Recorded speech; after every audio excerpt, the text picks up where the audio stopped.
Suddenly you're nowhere to be found. I turn around and everything has changed. Looking for a way to work it out. I'm trying to find some peace to navigate. The oak tree where I met you, and the writing on the statue. I still remember every word you said. I'm not a soldier, but I'm fighting. Can you hear me through the silence? I won't give up, 'cause there will be a day we'll meet again.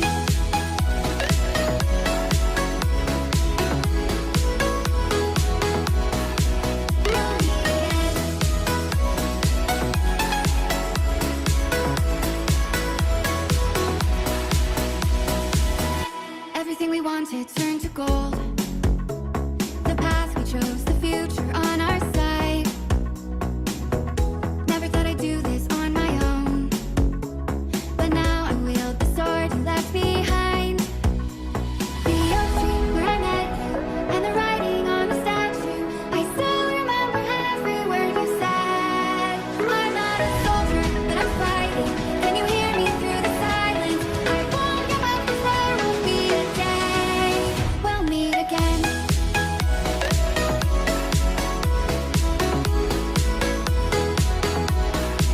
We'll meet again.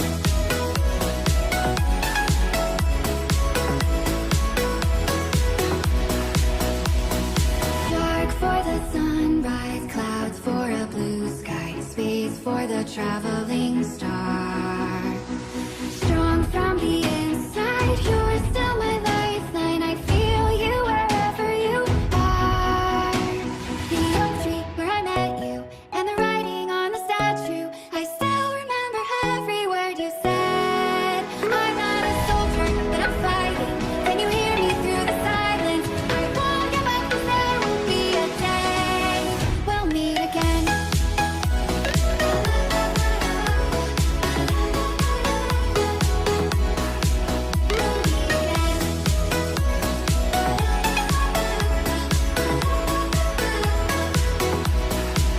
We'll meet again.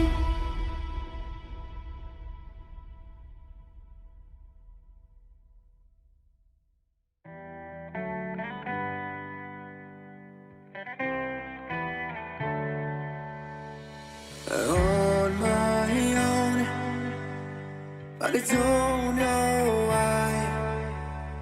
You hit the road, but you don't realize I won't look back when you're around.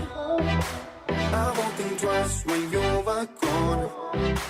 Don't hesitate to call me back, 'cause I won't be there. I won't look back when you're around. I won't think twice when you're gone. Don't hesitate to call me back, 'cause I won't be there. I won't look back.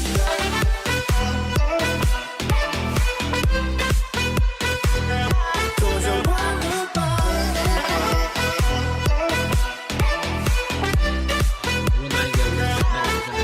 I won't look back. What?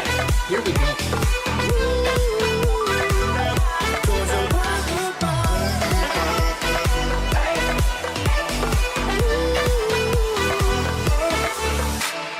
On my own, and I don't know why.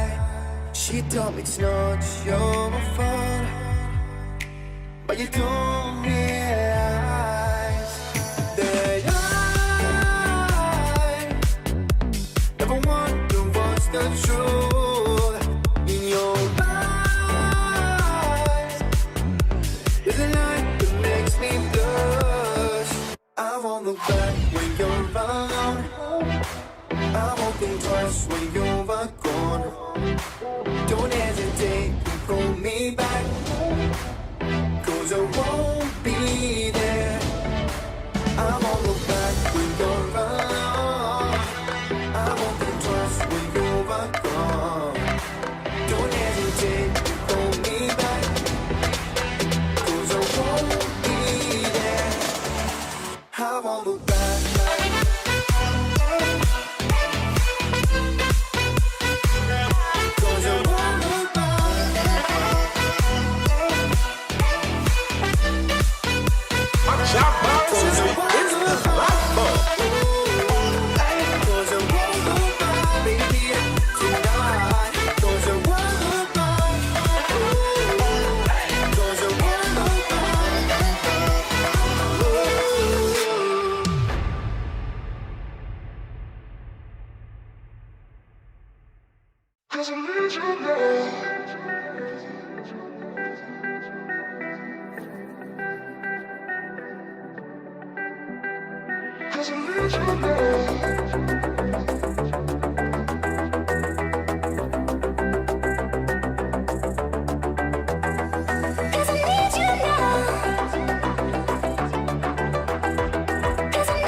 Will Nightingale wins the header, but then another header won by Morecambe on the center back position. Cole Stockton. What? What? What? Are you joking? Cole Stockton has just... That's the goal of the season. It's the goal of the season. He kicks it straight up in the air. Over Nick Zanev. Ball bounces, hits the bottom of the crossbar and goes in. Nick Zanev, what is he doing? What is Nick Zanev doing? He's at the top of the 18. Stockton sees that in the corner of his eye. Kicks it like this, straight up in the air, straight over Zanev's head. The most inconceivable goal I have ever seen in my life. He couldn't have gotten any more perfect. If he had hit it, if he had slightly under hit it, it would have bounced over the bar. If he had slightly over hit it, it would have either hit the bar or gone over the frame. Oh, that's a good ball. Let's go. Come on. Nightingale at that back post. Hardigan to Nightingale. Can you think of a better duo? Nightingale has a good 4 goals, headed goals so far this season. Hardigan with all of those deliveries. Anthony Hardigan has been an absolute fucking gold mine, boys, in terms of the delivery. Back post, gorgeous. Top of the 6, easy flick in. This is not healthy. This is not good for my mental health. Hardigan plays a crisp pass over to Ness against Walker, left foot. Deflected. Yeah, deflected out for a corner kick. Good ball over by Hardigan, very crisp pass, and Cooney tried to run out and cut off the pass, but it was Guinness Walker that kind of shrugged him off with his shoulder, took a touch, left foot, tried to power to that near post inside the 18, but it was deflected out for a corner kick. Boys, 1.5 minutes to go here, and 5 minutes of extra time, by the way. Asal, top the box! Golazo! Golazo! Golazo! Anthony, I'm sorry, Ayub Asal takes a touch after the headed clearance, uses his laces, bar down! Bar down! Top corner, bar down. Come on! AFC Wimbledon, against the run of play in this particular goal, the header won by, I don't know who that was that won the header. It was a good ball at the top of the box. Header won by McDonald. And Ganawa tries to win the header over Asal. It bounces off of his shoulder, Asal, and then the ball bounced off of Asal's thigh, and Asal took it one time, wasn't even facing the goal. Top corner, bar down. This is just unreal.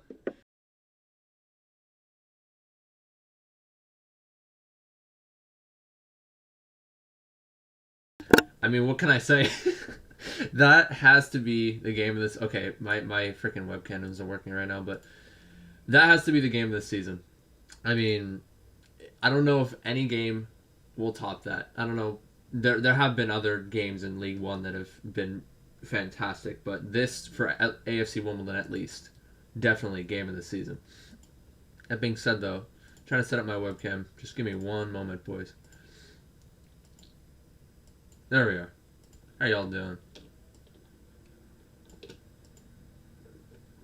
So, alright. Just getting the iFollow set up. I'm extremely excited for this one. I do have to stay a bit quiet for the first, I want to say, like, 20 minutes of the game. Or, yeah, 20 minutes of the game, because I don't want to wake my parents up. It is currently 6:55 in the morning where it is here in California. Needless to say, I'm fairly committed to, waking up early, watching these games. But, okay, so 4-2-3-1 against 4-3-3. Pretty standard stuff from both sides here. Obviously, a couple of changes being made here. One with Paul Osu starting today, which I actually approve of, as Nesta Guinness-Walker. Even though I've said he has improved a little bit throughout the season, the improvements that we've seen from him have been fairly little compared to Paul Osu. Paul Osu I started off the season, with not even playing, and, arguably would have been released by the time the transfer window had come up. But then got the call to start as we were short on players, and I believe it was against Lincoln. Was it Lincoln or no? It was a couple games after that where he got the call to start. And then it's been off to the races for Paul Osu. I mean, he's been improving his defensive positioning, even though he's more of an attacking fullback. Has gotten a little bit better. Recovery has been nice whenever he is out of position. Nesta Guinness-Walker has always had one or two instances per game where he's out of position and he gets beat. Notably, that Boreham Wood game was, I don't know where he was really there. He was just on a different hemisphere there. And yeah, George Marsh also going to be starting today over Anthony Hartigan, which I am also a fan of, because Anthony Hartigan has kind of dropped off lately in terms of the production. Set pieces notably has been kind of poor on. And in that video that I showed, that's the reaction to the Morecambe game last time, the reverse fixture.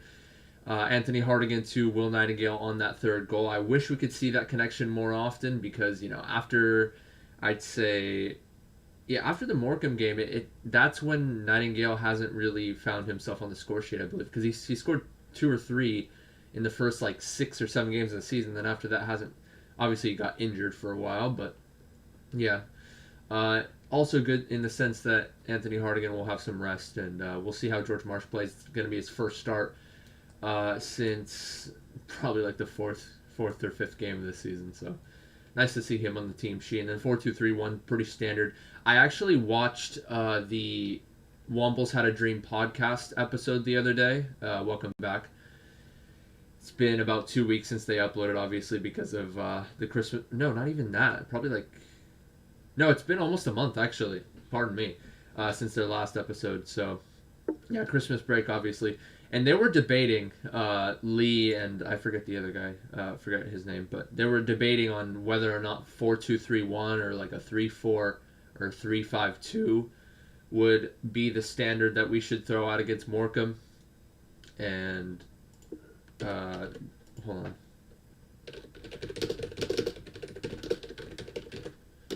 I want to make sure I get the names right. Okay, Danny. Okay, so Lee is the one that's usually more pessimistic, the one that's usually very black and white with his opinions, while Danny is, sees a middle ground. Lee was the one saying, okay, we need to change our formation because 4-2-3-1, it hasn't been working the past couple games, and if we use it again against Morecambe, it's the definition of insanity, right? But I don't necessarily blame AFC Wimbledon for going for 4-2-3-1 here. Just go with what you know. It's a relegation battle. But if things do not pan out, I think they need to bring out Oblate, Cosgrave, or Mabude early, like 60th minute early, not 85th minute early, because I feel like it's a little too little. It was too little, too late last time out against MK Dons, bringing on Cosgrave in like the 84th minute. I think it was, yeah. So let me know what you guys think about the formation. Let me guys know what you think about the game in general. I know most of my viewers are actually at the game right now, so fair play to you guys. Hope you guys have a good time over there. But for those of you that find themselves at home, have free time, and are watching my stream, welcome along. Let me know how you guys feel about just the game, really. Very important one, boys. I'm pulling up the iFollow now. And, yeah, so Morecambe, fun facts about Morecambe, actually. They have conceded 2.04 goals this season compared to us 1.63, and their goal distribution, I mean, you got Cole Stockton with 5, Adam Phillips, who has, I shouldn't say been around for a while, but he's played for a few teams. You know, he's played for Norwich, he's played for Accrington Stanley, Cambridge, but yeah, he has 5 goals and 4 assists on the season. But other than that, I mean, you got Nahua with he's the main facilitator. You know, he usually plays left wing, but you don't really see him in scoring positions all too frequently, with 2 goals. And then you got Ayunga, who is kind of the other striker that plays alongside Stockton at times, but he only has 2 goals this season in 10 starts and 17 appearances. So certainly not the output that you would like from Morecambe, at least. So, I mean, Cole Stockton, obviously. Which, I mean, what can you say about Cole Stockton? Like, he just, all of a sudden, not this season, but last season, just all of a sudden coming off and just scoring. Just why not? The last season, he had 13 goals, and before that, his highest goal tally was 5 for Morecambe the season prior. Also scored for Morecambe in a loan spell, 5 goals, 2016-2017. Tranmere, 5 goals, 2016-2017. I think he middle of the season he got picked up by Morecambe on a loan spell, and not obviously 2019-2020. That's when he actually got signed to Morecambe, and hasn't looked back since. So we got to make sure that we double up on Cole Stockton whenever we get the opportunity. And I wouldn't put it past the duo of Hennigan and Nightingale to keep him at bay. So we'll see what happens.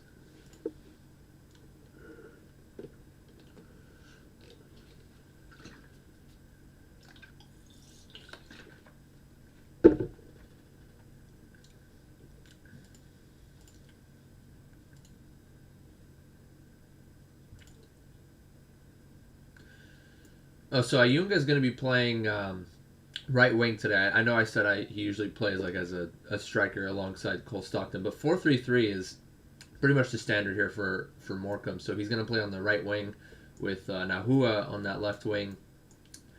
Fairly standard in the back. Lee Bedeau, I think. Sometimes he shifts in and out, but O'Connor and Ryan McLaughlin, pretty standard. Shane McLaughlin on that right side, pretty standard for them as well. Although he's been slightly underwhelming this season, at least statistically. 17 matches played, 16 starts, only 1 goal, which came against us with that diving header, and 1 assist. So a bit underwhelming if you're Shane McLaughlin there. And then Diagoriga, center mid, pretty standard there. Wildig shifts in and out, but he is a pretty dangerous player from what I know. Can take someone on 1v1. That being said, here we go, ladies and gentlemen. Relegation battle. And already we're seeing a couple of passes being strung together outside to Paul Lawsu. Cross being played in already. AFC Wimbledon looking to penetrate. Header away here, but not fully away. I will get the timer set up.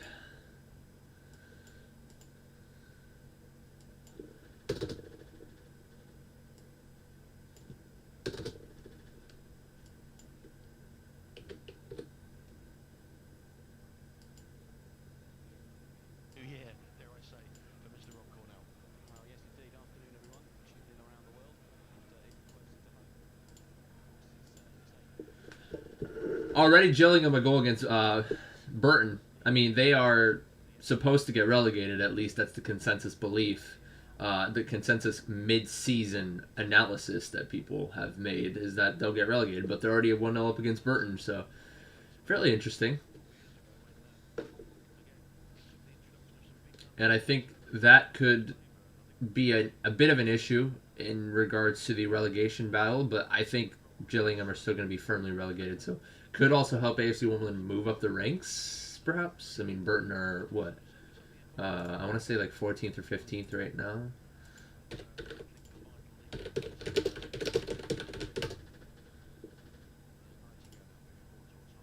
'12th. Even as it stands, they're 12th. Okay.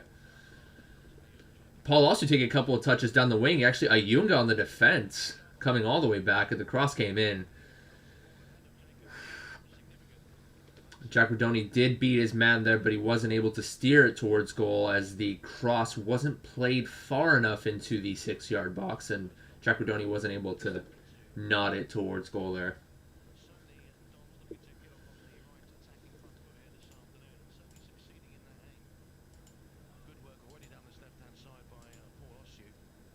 Certainly, I'd have to agree.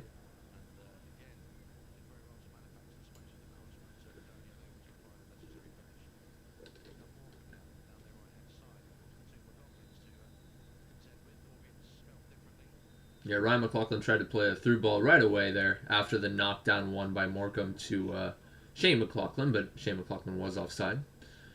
AFC Wimbledon take it quick. This is going to be, I can already tell, this is going to be a fast-paced game, and I actually didn't provide my prediction. I will do that now. I'm going to say AFC Wimbledon will finally break not only their losing streak, but their non-winning streak. I think they'll get the job done today, even though their record at Plough Lane is a bit subpar. I think they get the job done today in a fairly... Oh, already, okay.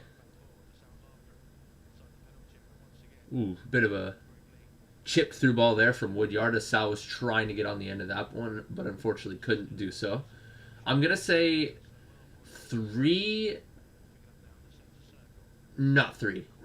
because AFC Wimbledon have had a bit of offensive woes. I'm going to say 2-1, actually. I don't think it's going to be a complete barn burner, but I think it'll be entertaining enough to where both teams will create a few chances. And I think AFC Wimbledon will take them for once. Ollie Palmer dropping deep. He's been a bit quiet in the past few games. I think despite winning a couple of headers a few times last time out against MK Dons, against O'Hora mainly, I think he's been fairly quiet. Not able to, create an opportunity for him to strike towards goal. Hasn't really found that incisive run, but he has held the ball up a couple times. Hasn't had the service, though, to be fair. So we'll see if he can find himself on the ball more often. We'll see if he can be a bit more dangerous when he's on the ball. He's been mainly, obviously he's supposed to be our target man, but he's been pretty much just limited to being the target man last few games. He hasn't really created the opportunity for himself. So we'll see if that changes.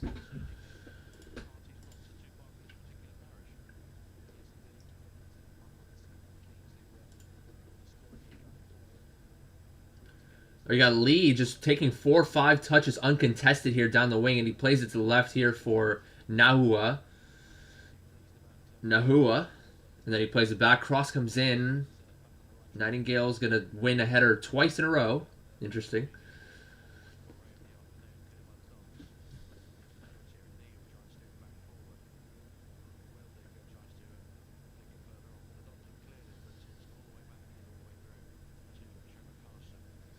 Yeah, Morecambe I'm going to expect Morecambe to be playing several crosses into the box, some head height and some, low and driven, intended for Cole Stockton. Obviously, is going to be the target man. 15 goals in the season for Cole Stockton. What can you say about him?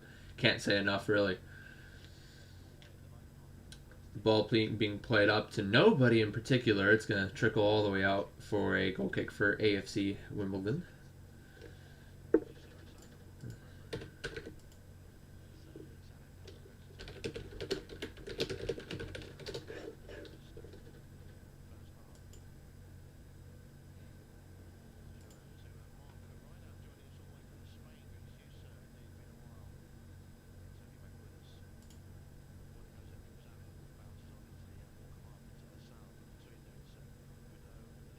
There we go. Now Cole Stockton on the hold up here as Morecambe start to advance with Shane McLaughlin on the right-hand side here. Paul Osu is going to be marking him.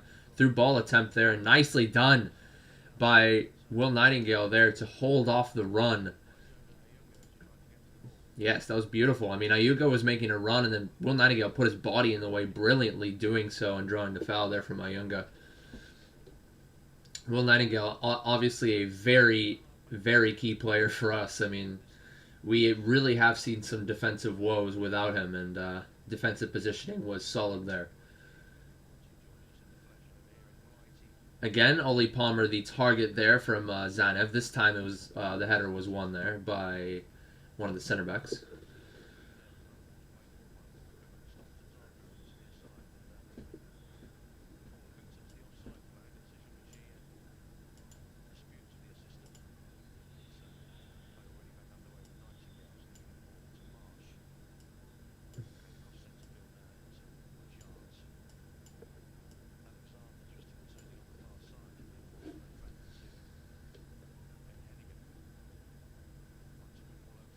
Yes, beautiful, actually. He plays it over to Jack Rodoni. Jack Rodoni takes a touch, and Shane McLaughlin's a little bit late to go over on the press. Rodoni goes to the left, but then plays it back to Osu. All right. Good positive play there from AFC Wimbledon. Very convincing, as we have kind of fallen off a little bit on the offensive end. Jack Rodoni, I thought he was going to play the cross in, but then he plays a backheel pass back to Osu. So, corner kick here after the cross was deflected. It's going to be Luke McCormick taking this one in lieu of... Oh, okay. I thought someone was going to get a header there, but cleared away, not fully away. Alexander, good cross in. Knocked down there is Rodoni. Yeah, Nightingale actually tried to control it, but then as he tried to take a shot towards goal, it was cleared away before he could do so. Yeah, McCormick is taking the free kicks in, or the set pieces in lieu of Hardigan. What? I didn't see much on that, but apparently there was a foul there. I didn't see much there. I saw Asal just winning it over Diagoraga, but Diagoraga goes down pretty easily inside the box, draws the foul. Yeah, Oli Palmer tried to chest it down, but Diagoraga does nicely to poke it away from Oli Palmer there on the knockdown.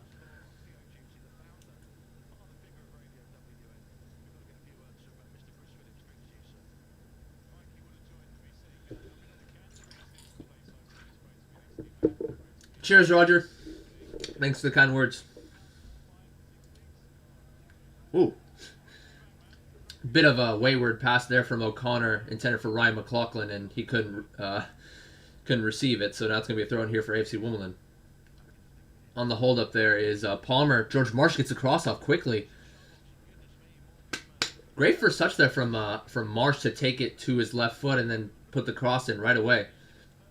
That was a great first touch there from Marsh to put the pressure on, as Lee wasn't set defensively and he had to see it out for a corner kick with Yuba Sal on the back post there. Oh, Nightingale was looking to get on the end of that one. Unfortunately, doesn't steer towards goal. Kind of heads it down and bounces off someone's head. And then Shane McLaughlin commits the foul there on... Shane McLaughlin had the ball for a few seconds, but then it was easily dispossessed there by McCormick, and he draws the foul in the end.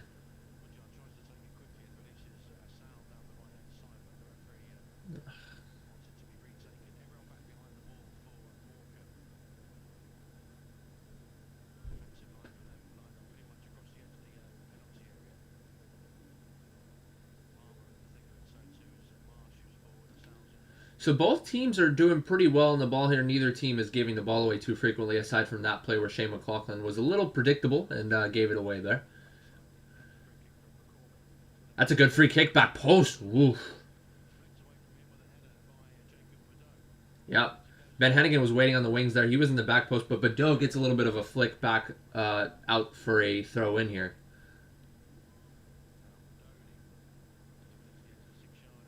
Another header away, but oof.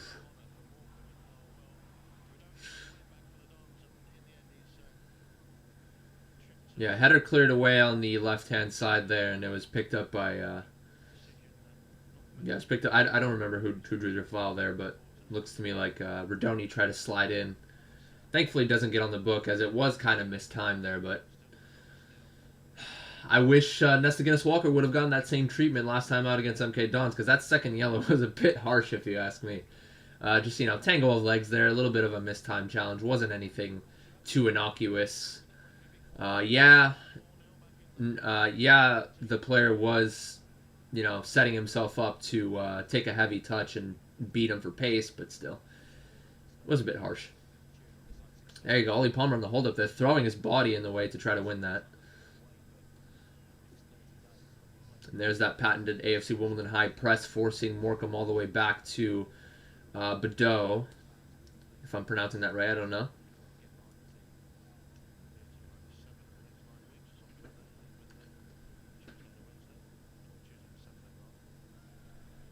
Ole.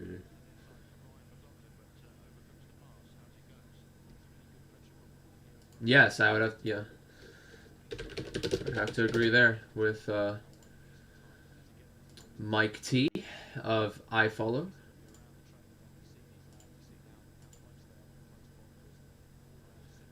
What's good ball? Ben Hengen, you know he loves to lump it forward, and that was a decent ball up for a Sal, but just a little bit too heavy for him, and keeper picks it up.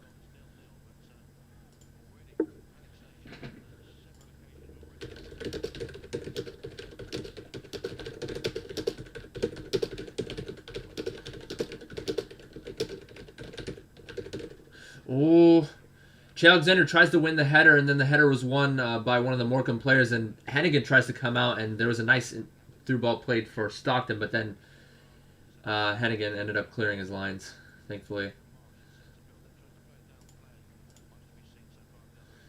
Yeah, Che Alexander overcommitting a little bit too much and not able to win the header. Excuse me, it was Will Nightingale on the press there, and George Marsh on the double team helping Will Nightingale as Hennigan tried to recover there. Nick Zanov a little bit sketchy there as he tried to throw it out to I was a little bit behind there, so Ayunga there took the shot on after taking a couple touches, but it was collected by Zanov in the end, thankfully.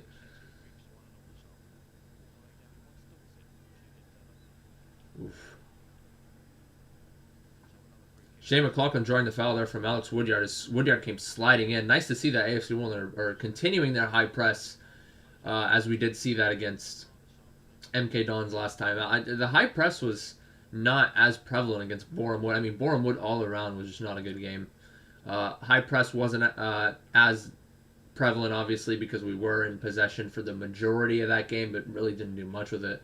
Just kind of played in a V shape and didn't really make that penetrating pass. But nice to see that we're continuing to high press as we usually do.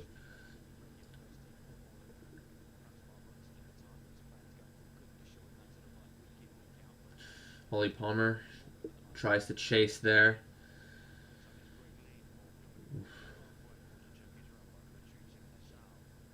Yeah, Lee has been seeing a lot of space on that left-hand side for Morecambe, but this time Asal is able to chase him down and force it back to the center backs.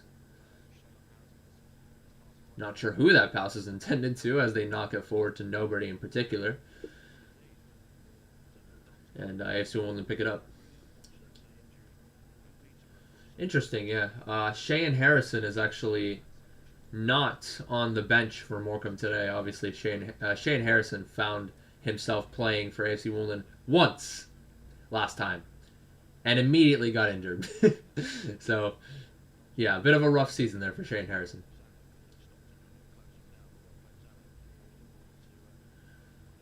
Joni trying to win the knockdown there from Zanev, but gets picked up.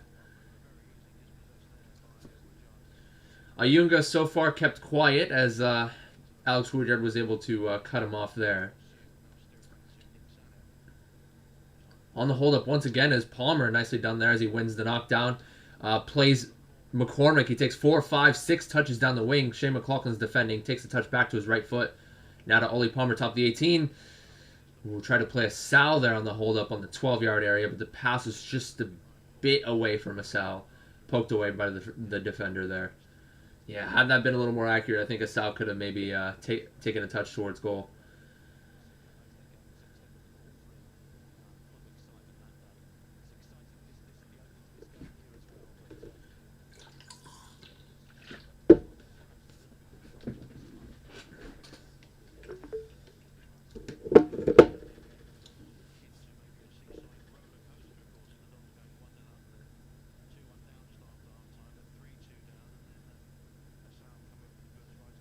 Cole Stockton here on the hold-up. He tries to chip it over to Ayunga, defended by Osu.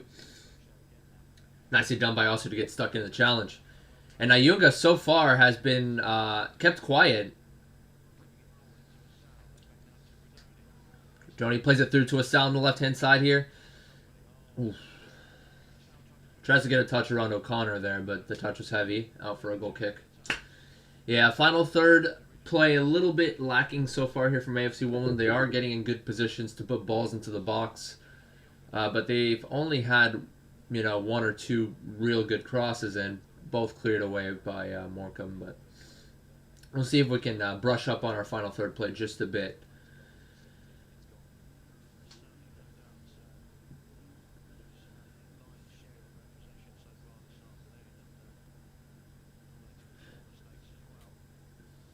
Nottingham wins the header.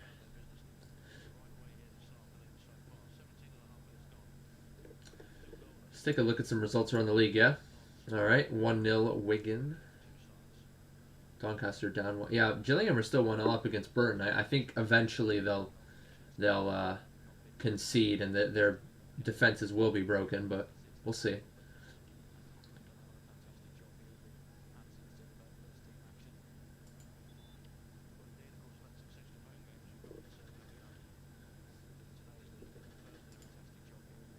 Oof. Bit of a tangle there between McLaughlin and Redoni. McLaughlin winning the header over Redoni. Redoni like kind of ducking down. And head over heels there went McLaughlin. Former Don, of course. McLaughlin is down. I think his shoulder... Yeah, he landed on his shoulder. That looked pretty painful. Yikes.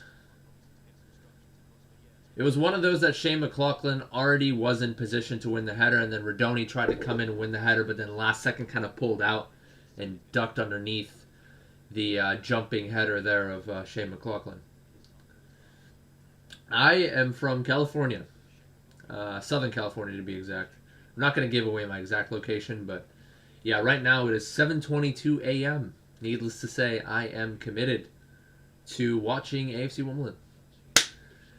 Yeah, fun stuff. Waking up at 6:30 in the morning every time I want to watch AFC Wimbledon. Not every time, but every once in a while we have a 7:45 p.m. fixture in the UK, 11:45 here in the US. I'm going to be going to the UK actually in exactly 38 days, yeah. So on the 22nd, I'm going to be leaving. And I'm planning to go to Wigan away and Lincoln at home. That'll be some fun stuff, man. I cannot wait. I mean, this is probably the most excited I've ever been to go on a plane ride or just to travel. I've been to 14 different U.S. states. And still, nothing will ever compare to the excitement that I'm going to feel for this trip. It's going to be like a kid going to an amusement park for the first time. Yes, I will be prepared for the weather. Not year-round, but definitely much more compared to the UK. I'd say we see sunshine. We see the sun on average, a little bit over 200 days a year, and we only see rainfall probably a good 25 to 30 days throughout the year. So it's fun stuff over here in SoCal. Anyway, Ryan McLaughlin here on that right-hand side. AFC Wimbledon with their patented high press once again. The franchise are up against Portsmouth, unfortunately. We do have a a Portsmouth fan here in the U.S. that lives in L.A. and lives fairly close to me, actually. So I'm going to be... I think I'll meet up with him eventually. He's a cool guy. But Pompey World, if you want to go follow him, do give him a follow. Ooh, through ball in for Shea McLaughlin here. I'm going to rewind 10 seconds as I was a little bit distracted. Lee with a pass to Diagoroga, and Shea McLaughlin actually made a run uncontested. Jack Rodoni was trying to track back, and unfortunately it was Shea McLaughlin who ended up beating him for pace. Good work by Paul Ostu there to put the pressure on and force McLaughlin to try to drive it near post, and just kind of ran out of real estate there, Shea McLaughlin, as the shot was driven towards the side netting.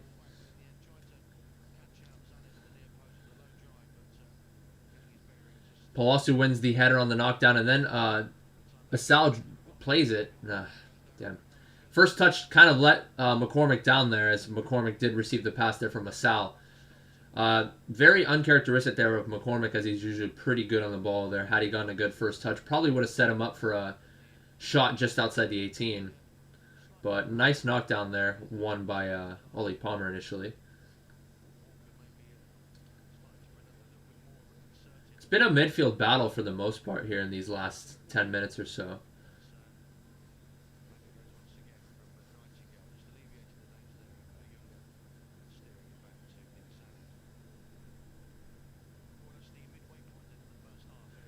Well, Ollie Palmer, uncontested here on the knockdown, chests it down, plays it onto the left to Paul Osu. Oof. Tries to take a heavy toucher on Diagoroga, but a little too heavy there.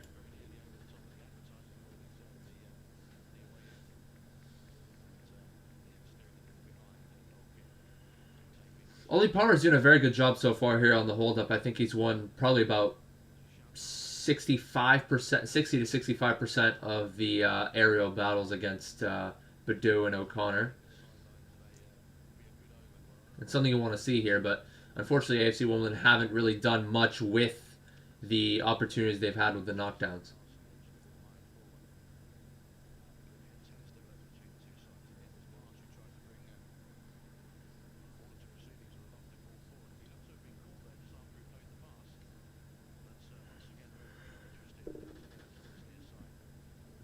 The referee really hasn't been interested in any potential foul that has occurred against AFC Wimbledon in the last few games, needless to say.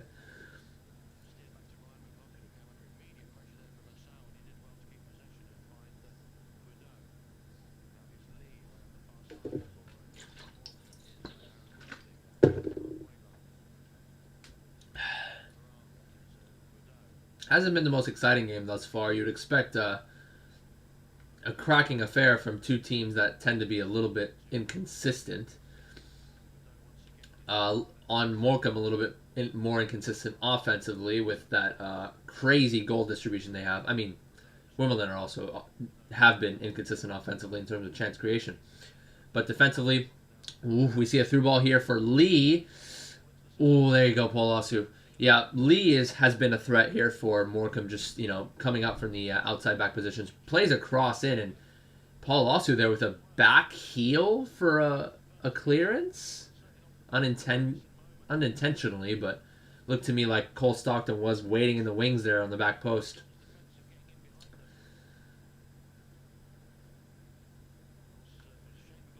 Good football being played here by AFC Wimbledon for one-touch passing. Alexander on the overlap here from McCormick, but pass was deflected.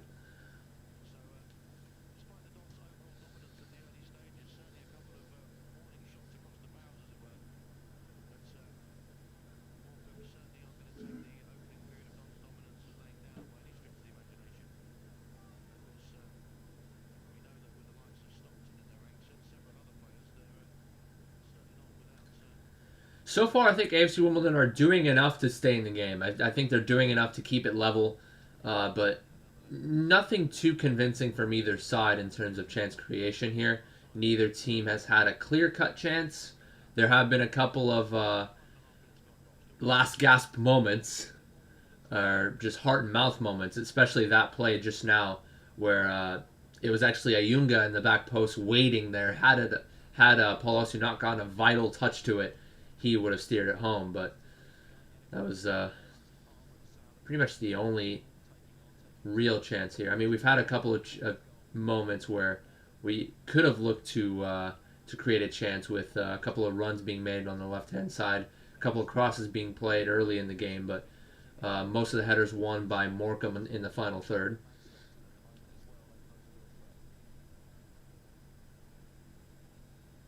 Ooh.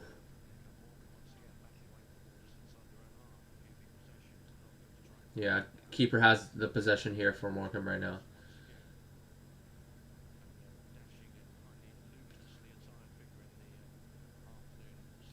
Alexander just hoofs the ball upfield. I think he had a little bit of time to play it to somebody there, but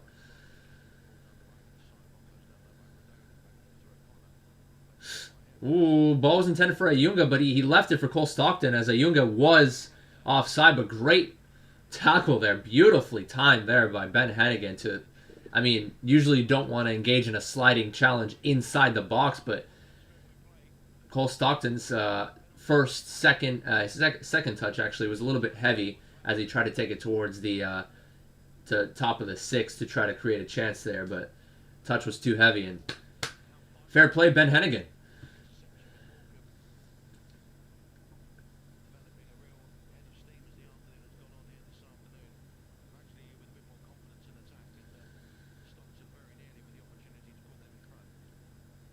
Freaking hungry, dude.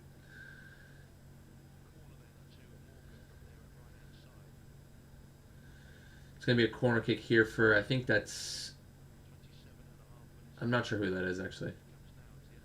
Ooh, header away there by Ole Palmer.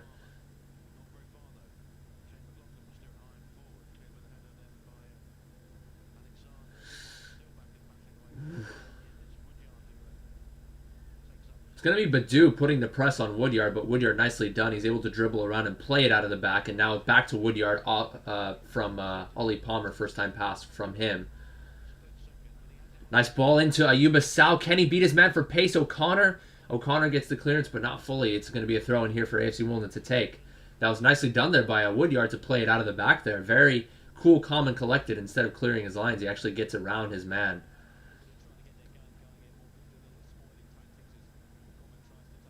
Shit. It's going to be a throw in here for Morecambe, actually. And it was a good ball there. Played by Woodyard after him and Ollie Palmer connected. First time return ball from Palmer. And nice ball in played by Woodyard. Unfortunately, it's going to be a throw in now for Morecambe after, I guess, the clearance got a little bit of a nick off of Sal.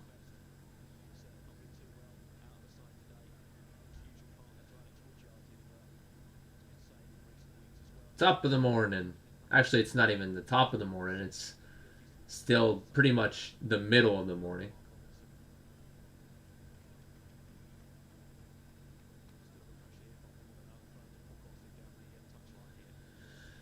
I definitely don't envy you, although I did have to wake up early. I was going to say I don't envy you having to wake up early, but at least I had to wake up at 6:30 versus like 4 a.m. But yeah, good luck at work today, fam.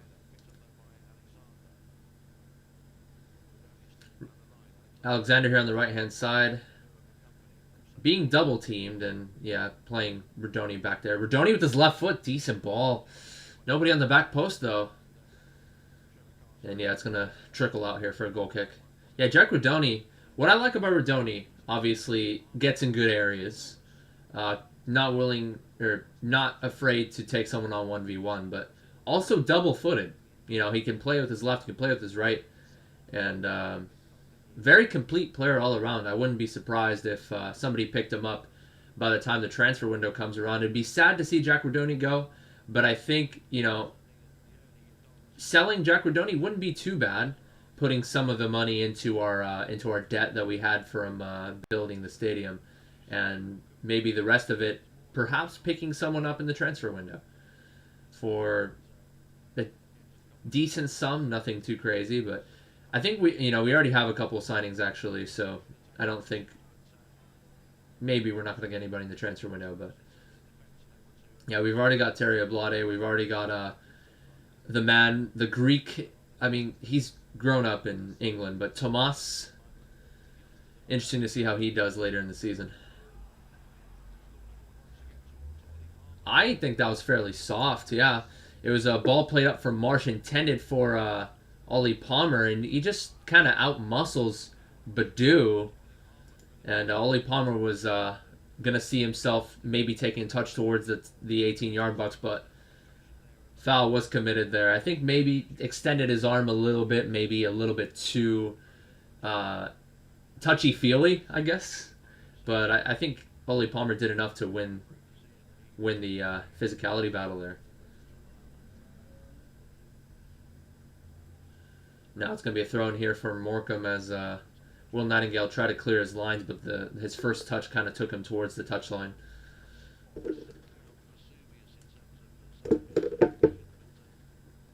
Good luck at work, fam. Going to be a long throw here taken by Shane McLaughlin.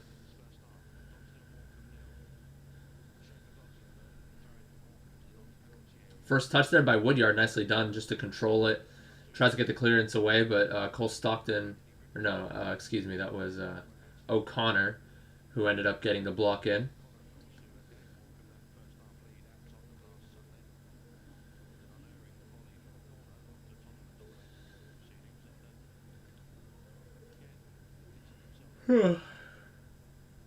So far, nothing really too exciting. No real clear-cut chances of note from either side. Just a couple of moments in which, Ollie Palmer with the back flick there off of the hold-up, and Ayuba Sal's able to draw the foul from Shane McLaughlin. Quick overlapping pass. Okay, the referee's gonna play it back. Ayuba Sal has been fairly quiet in the past few games, notably because he's played at striker instead of cam or instead of as a right attacking mid, and kind of has gotten muscled off the ball fairly easily by the back line of Milton Keynes and the back line of Boreham Wood. So, him playing at right attacking mid, he's back where he is accustomed to. Let's see if Luke McCormick can play a good ball. His set pieces have been fairly solid so far in lieu of Anthony Hardigan. Let's see if he can play a good ball here. That's a really good ball by McCormick. Low and hard driven. It wasn't a near post type of cross, but it is headed away there. It's one of those where a defender's just going to flick it towards the back post, but won by Morecambe there. The clearance there from Badu was blocked there as Radoni and Asal were on the double team there. The patented AFC Wimbledon high press. And the secondary clearance was whiffed by Badu. And it's going to be a throw in here for the Dons from about 16 yards out. That has been standard for AFC Wimbledon throughout the season. One thing, even though AFC Wimbledon have been fairly inconsistent throughout the season, one thing has been a constant, and that is the high press. And once again, AFC Wimbledon will see themselves in a good position here to capitalize.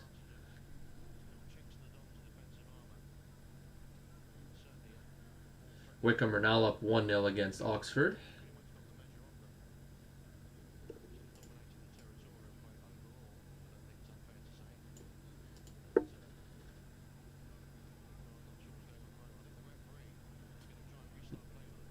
What? Why? Obviously, okay, so the referees had to replace the ball as the ball got flattened, but what? Should have been a throw-in for AFC Wimbledon, no?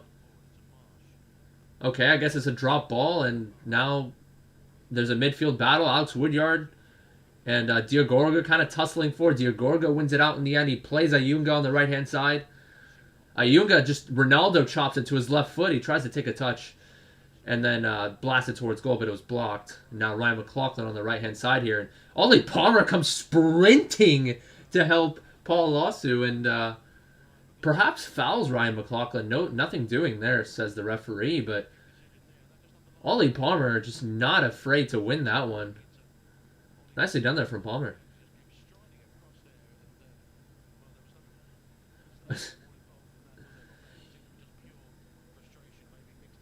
Yeah. Yeah, never mind. It is going to be a free kick. And Ollie Palmer, yeah, I mean, a little bit too careless there. He does come in to try to help Paul Lawson on the double team, but instead of standing the ball up, he just comes sliding in. Ooh, that's a decent one from Morecambe, punched away by Zanev. Thankfully, imposing there from Zanev.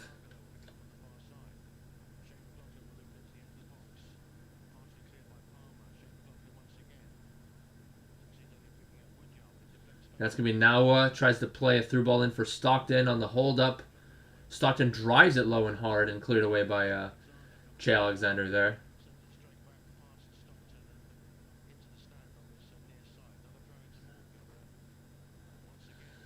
Yeah, so a little bit nervy stuff here from AFC Wimbledon in the last few minutes or so.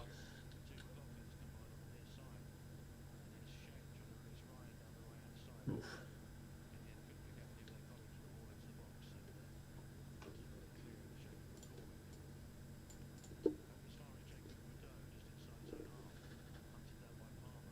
Morecambe have kind of seen the better end of the possession here in the last 5 minutes. Not to say that AFC Wimbledon's defensive shape hasn't been good. They're still pressing. They're still covering the gaps whenever they do press. But they just play. Morecambe have just been a little bit better on the ball here, not giving the ball away as frequently. They switch it over here to Ryan McLaughlin. Again, the double team here, but McLaughlin plays it through the double team to Ayunga. Nicely done there by Nightingale to get a poke off of Ayunga. And Palmer gets fouled on the hold-up.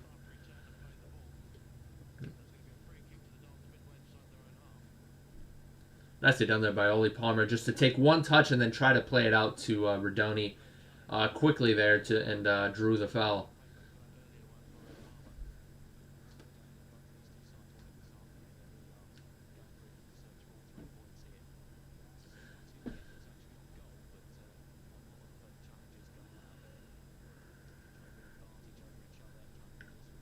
Yeah, several fouls have been committed by both sides here. It's a very nervy affair.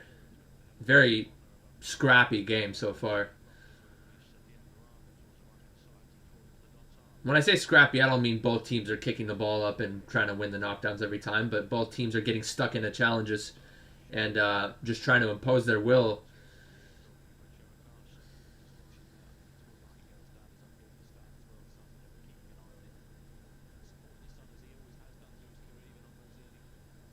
Ooh, pass back to Zanev. He takes a touch towards his left. Okay, chips it up and doesn't take any chances there. Clears his lines. I do, actually, yes. LA Galaxy. That is the team that I cheer for. I haven't watched the MLS as much lately, but LA Galaxy has always been the team that I've supported.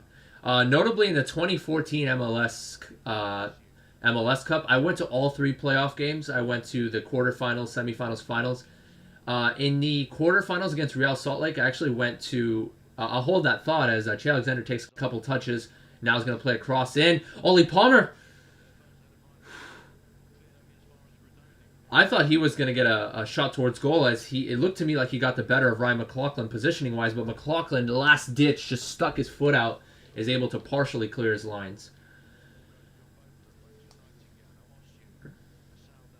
Asal defended by Ryan McLaughlin now.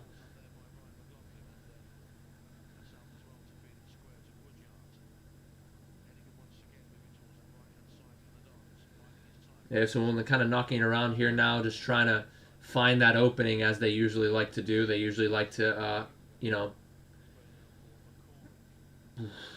Ryan McLaughlin easily able to shrug off Asal on the hold-up there and get a touch around the hold-up play from Asal. Yeah, I cheer for LA Galaxy. I got backstage VIP tickets actually from Jaime Pinedo, who was the goalkeeper at the time. He was able to get me VIP tickets, and I got to see a few players, Jesse Zardes, Robbie Keane. I took a picture of Landon Donovan as he was walking down the dressing room. And Landon Donovan, not a very social guy, you know. I asked him to take a picture. He's like, yeah, sure. And then I took a picture. I don't know where that picture is, actually. Somewhere lost in... I took a picture of it on Instagram, but then my crazy toxic ex-girlfriend forced me to delete all my pictures at the time. So I think it's in my hard drive somewhere. I'd have to dig through it. But I took a picture with a couple players. Anyway, free kick here from AFC Wimbledon, as I got a bit distracted there.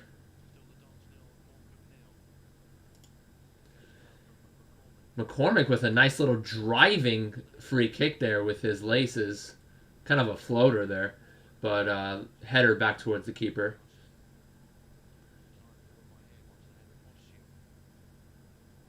Can you show the game I follow? There you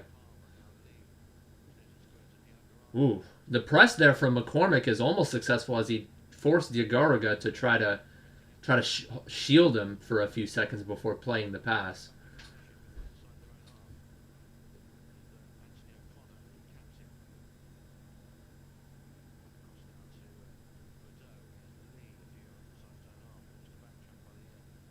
McCormick there on the press there.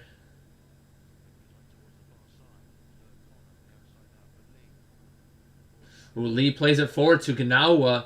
Pretty incisive, as now he's going to play to the right-hand side to Ryan McLaughlin. Nicely done there by Yuba Sal to get back and track back, and then the double team there, helping by Alex Woodyard. He's able to dispossess. Nicely done there from Alex. Able to dispossess pretty cleanly, too. Came away with possession, and now George Marsh gets it to the right-hand side here to Jack Rodoni. Rodoni with his left. A few yards over the bar there.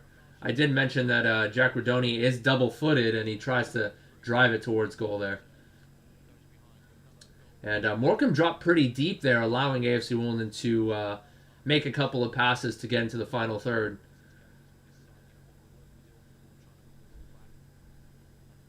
What made me support the Dons? Well, I first heard about them when they played Liverpool in the FA Cup back in 2015, I want to say. But I was following 4-4 Tunes at the time, and I saw the I came in like a wrecking ball video there from 4-4 Tunes with Akin Fenwa being the main man there. But I first started supporting, or following them rather, FIFA 16 career mode. I played as them in career mode because they were the lowest ranked team in the game, and I wanted to get them all the way up to the Premier League.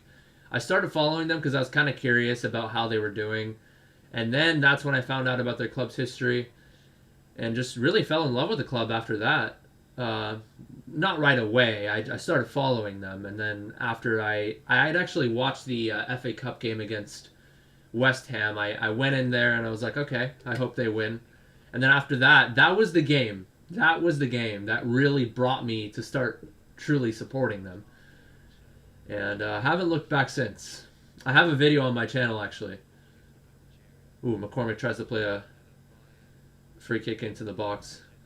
But my first video on my channel actually explains how I became an AFC Wimbledon supporter. I have had a few live stream matches that I've reacted to my old channel. But yeah, take a look at that video if you have the time. Proud American Womble, Jaggy Story is the title.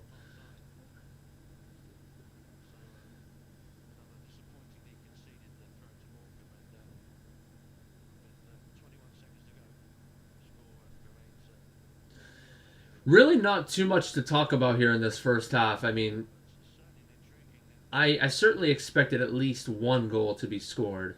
But fair play to Danny from the Wombles Had a Dream podcast. He actually predicted that the game would start off slow. And, yeah, he was correct. And Diagorga is going to play to Ganawa on that left-hand side here. Tries to drive it low and hard, but easily collected by Zanev there. 1 minute of stoppage time here to be played.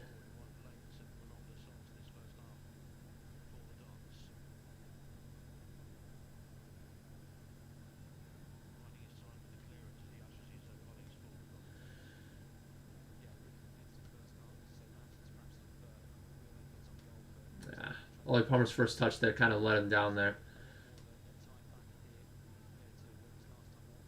Certainly, yeah. I mean, AFC Wimbledon, their fan base is not too plentiful in terms of numbers compared to your Sunderlands, your Portsmouths in regards to League One support. But we do have fans from all over the world. That's something that I can certainly boast about in regards to our fan base. We have fans from Brazil. We have fans from Turkey, the Middle East. Yeah, we have some South American fans. But I know there are a lot of South American Morecambe fans, actually, notably Brazilian Morecambe fans. And they've had a pretty interesting upbringing themselves. But yeah, I think AFC Wimbledon and Morecambe are two of the lower end teams that you would expect not to have worldwide fans, although AFC Wimbledon obviously have a very unique story. But Morecambe have some worldwide fans too, which is fairly interesting. That being said, though, 0-0, really not too much to talk about. I think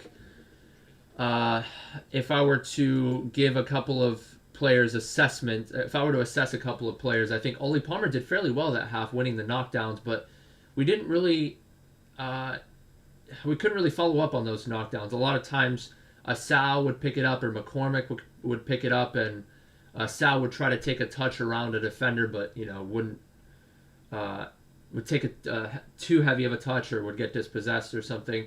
And McCormick, whenever he tried to play a pass to a Sal, he would lose possession off of the hold-up, or Rodoni, when he tried to play a cross, it gets blocked, and then the corner kicks, to be fair, McCormick had played good ones. Morecambe have won most of the headers.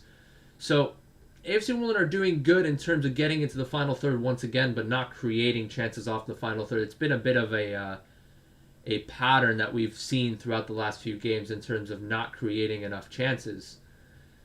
And for Morecambe, they've had a couple of moments where they've broken in to the final third with the likes of Nahua and Lee on that outside back position, making those excursions up to the final third. And a couple of pretty dangerous crosses being played by Morecambe, intended for Stockton and Ayunga, mainly low and hard to the ground, but Osu and Hennigan making those last ditch positioning plays to prevent the tap-ins and the goals there. So really not much to talk about in this first half. I flew out from Germany to the Wembley final. A few AFC Wimbledon fans at the airport. Nice. Yeah, I bet that was a very fun game to go to. I mean, playoff final, you don't really experience that too frequently. And yeah, hopefully we'll see it a Wembley final within the next few years. That is, if we don't get a top 2 place, if we don't get automatically promoted. I do see AFC Wimbledon contending for that top 6 2 seasons from now. Not this season, definitely. Of course not this season. Not next season, but I think in 2 seasons from now, I think we'll contend for a top 6 place. I don't know if we'll be able to make the playoffs, but certainly I think we'll have the outlook.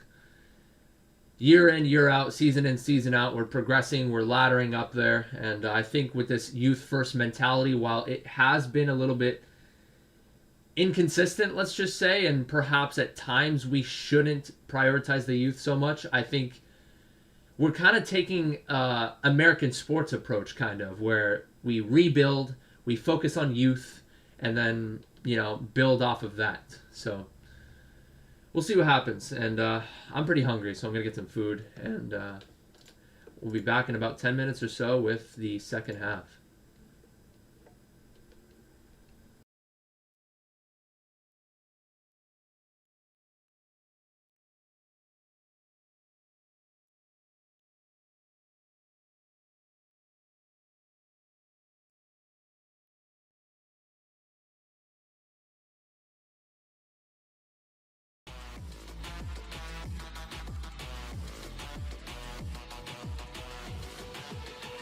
I know you want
sun go down.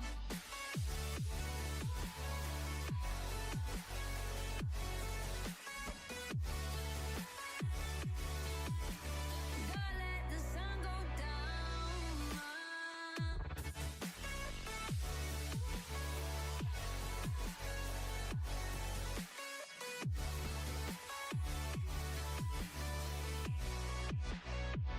I was angry before, but I circled the drain in my mind. I can't find. Don't let the sun go down. Don't let the sun go down. Don't let the sun go down. Don't let the sun go down.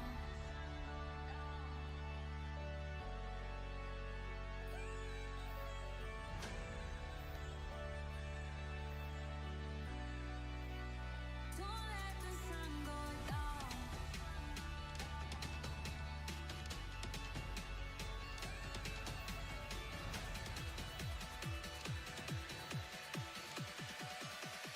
Don't let the sun go down.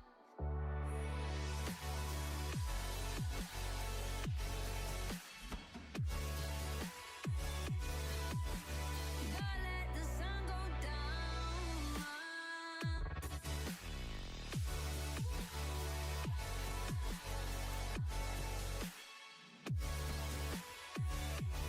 Don't let the sun go down.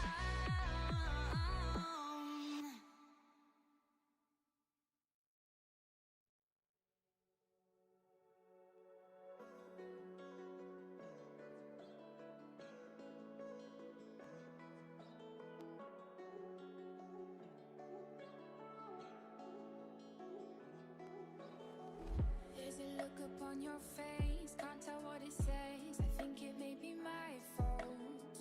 Can you tell me what I've done? Don't just stop and run. I know it may seem difficult. Forgive me for my failures, you shouldn't let this break us. I'll always be your baby. Just tell me how to fix it. There's no written script that tells me how to be your lady. Don't lose your grip on whatever this is. Don't fall apart on these two broken hearts. Don't lose your grip on whatever this is. Don't fall apart on these two broken hearts.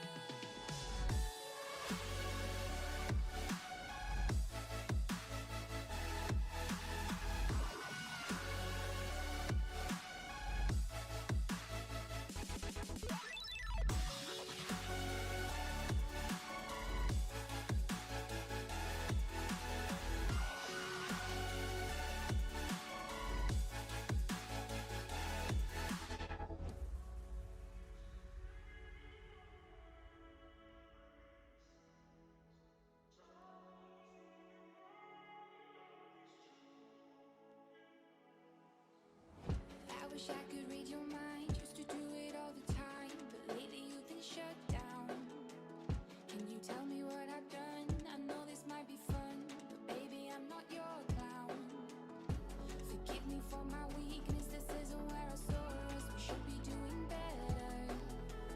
Can you find a way to fix this? There must be a way without putting us under pressure. Don't lose your grip on whatever this is.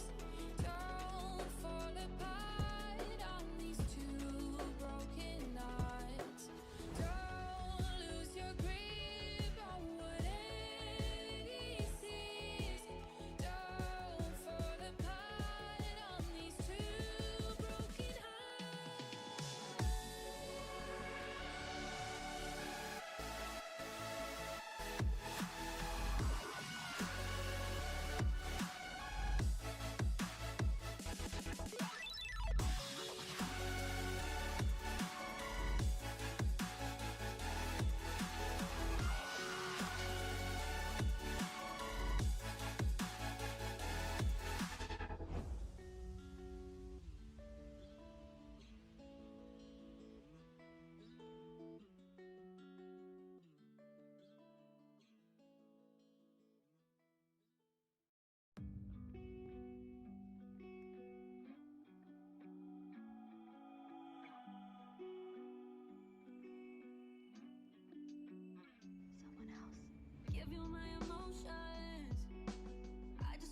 most of time. Meet a stranger, jump right in your climb. Waking up on your sofa, next to half-filled bottles from last night. I don't even know where we are. I'm naked and I don't know ya.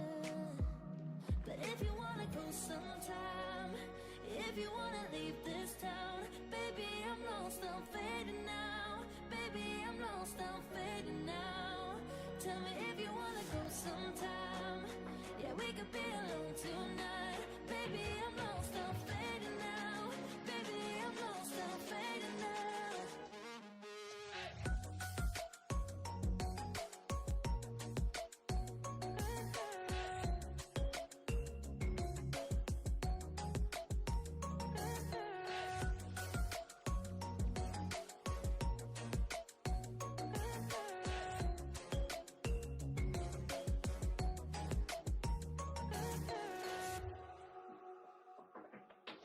Do it just to make me feel. Again, I wanted something real. To just escape for a moment. Trying everything to make me heal. You and I thought we had a deal. If I have you, I'm not lonely. But if you wanna go sometime, if you wanna leave this town, baby, I'm lost, I'm fading now. Baby, I'm lost, I'm fading now. Tell me if you wanna go sometime. Yeah, we could be alone tonight. Baby, I'm lost, I'm fading now. Baby, I'm lost, I'm fading now.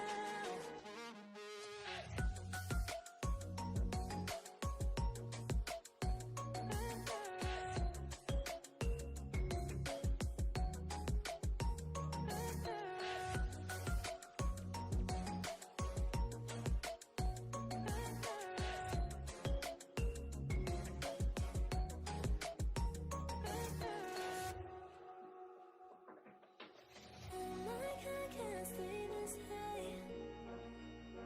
This high, yeah. Oh my God, can't stay this high. With you, yeah. Oh my God, can't stay this high.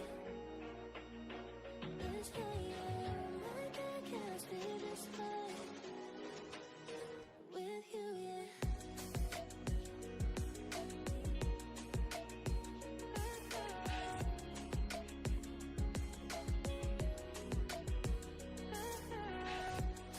I'm so sorry. They just came back. I just came back and they almost scored with freaking Nightingale just nodding it back towards the top of the six. And Ollie Palmer trying to nod it towards goal and the keeper just reaching his hand up in the air. What a bad time to come back. Again, I thought I was coming back in time and I came back late. Oh my God. So basically what happened, I was trying to get some breakfast and then I was trying to organize some stuff with her because she's going to Brazil in a few days, and I was trying to make sure that she had her appointment in check and that everything was okay. We had to do a couple of other talking points. I was trying to quickly make breakfast. I have it with me right now, but okay, we're back. Couldn't see the first 5 minutes of the game, but we are back and ready to go here. So now it's going to be a through ball here, intended for Che Alexander from Alex Woodyard. McCormick's going to play a cross in. Goes all the way to the back post here for Paul Osu. Oh my God, I'm so sorry, guys. I don't know how the first 5 minutes went, but just the way that the crowd reacted to those chances, I'm pretty sure that a lot has happened.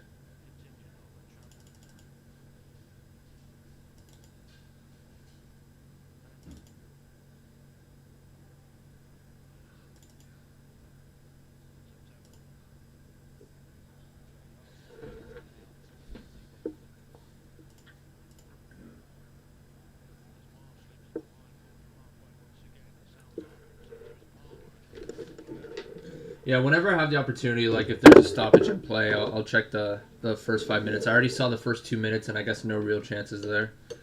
Oh my God. That's twice now where I freaking missed the first 5 minutes of the second half.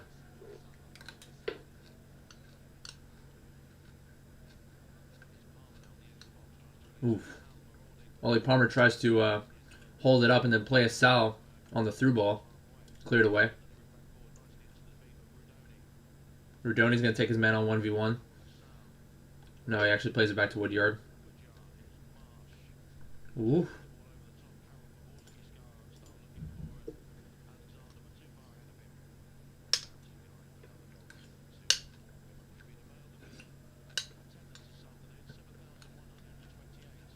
There's the equalizing goal I was looking for from Burton against Gillingham.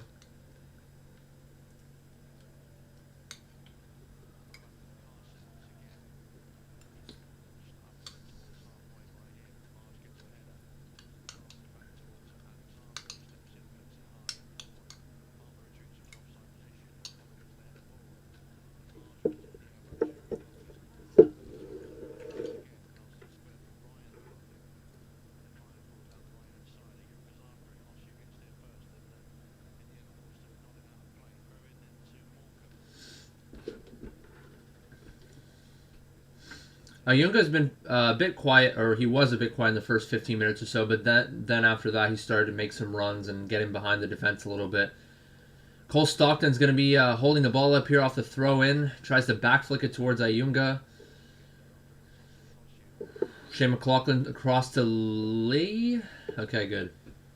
I don't know what that was from Lee. First touch was decent, but then he got extremely underneath the ball on the shot there. He tried to side foot it and got way over the bar there. Oh yeah, he's left footed. That makes sense.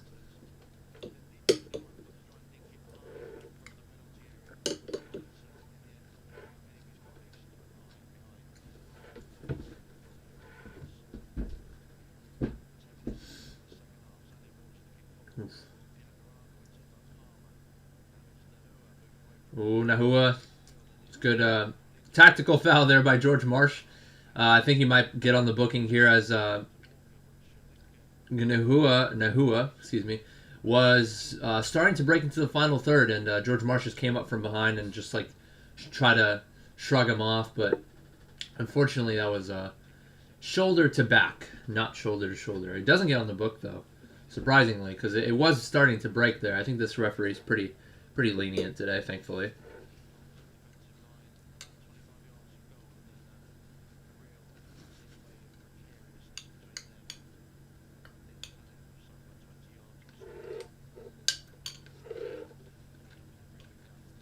Free kick is taken back post, easily won by Ollie Palmer.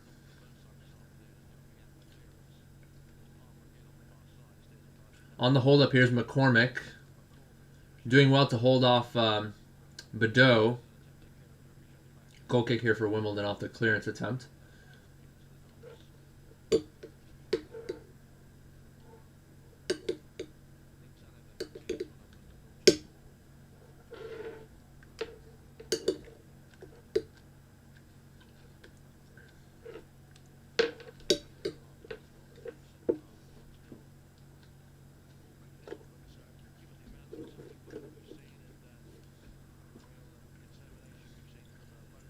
Ollie Palmer wins the knockdown again. I think he's won probably about 70% of the knockdowns, that the long balls that have been played to him.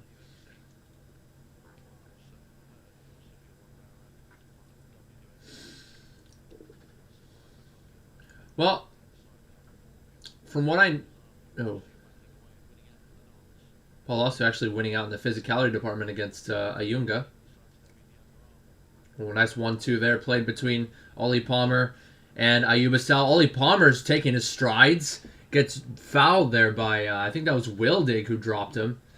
And yeah, really nicely done there from Ollie Palmer as he was able to take a couple touches toward the final third. Actually exhibited some pace there, the big man.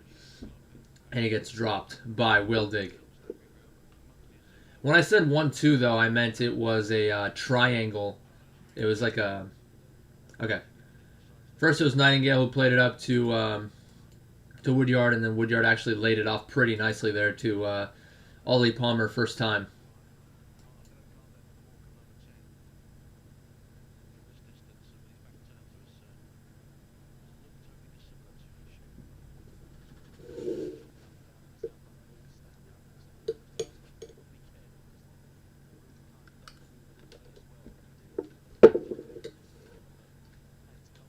the Dons faithful making their voices heard.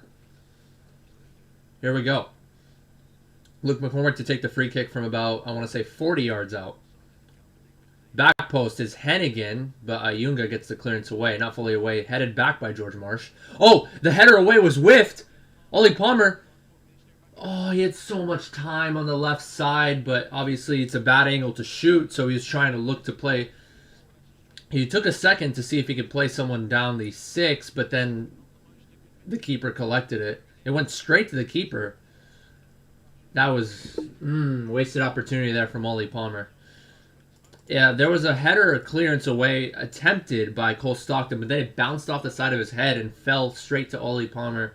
Unfortunately, Ollie Palmer was in a bad position to take a shot towards goal because he was close to the near post. But AFC Wimbledon are starting to knock on the door. Paul also taking a couple of heavy touches down the left. Is he gonna beat Ryan McLaughlin? No, Ryan McLaughlin recovers very nicely. And it's gonna be a throw in here for Morecambe. Unfortunately, I thought it might have gone off Ryan McLaughlin, no? But either way.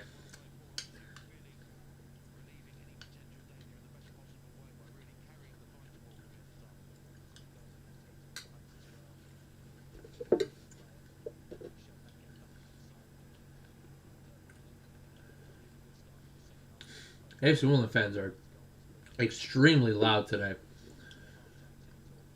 I wouldn't put it past them, though, because they're a passionate group of fans, but we didn't sell out the stadium, surprisingly, so considering we're that loud under those circumstances, it's nice to see. Ooh. Alex Woodyard tried to dispossess Diagorga on the press, but then Diagorga gets a nice little flick over to McLaughlin. McLaughlin plays it down the right to Ayunga. Easily cleared away by Nightingale as there was nobody to receive that.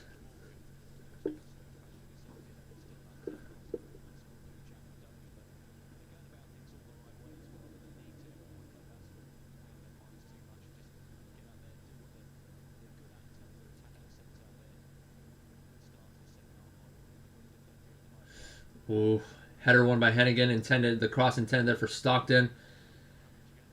And then Hennigan just coming in to clear his lines away from Ayunga.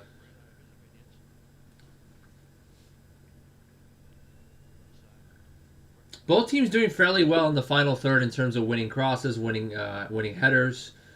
Notably, Morecambe have been in a position to do that because AFC Wimbledon have been pressing them on the offensive front throughout the half.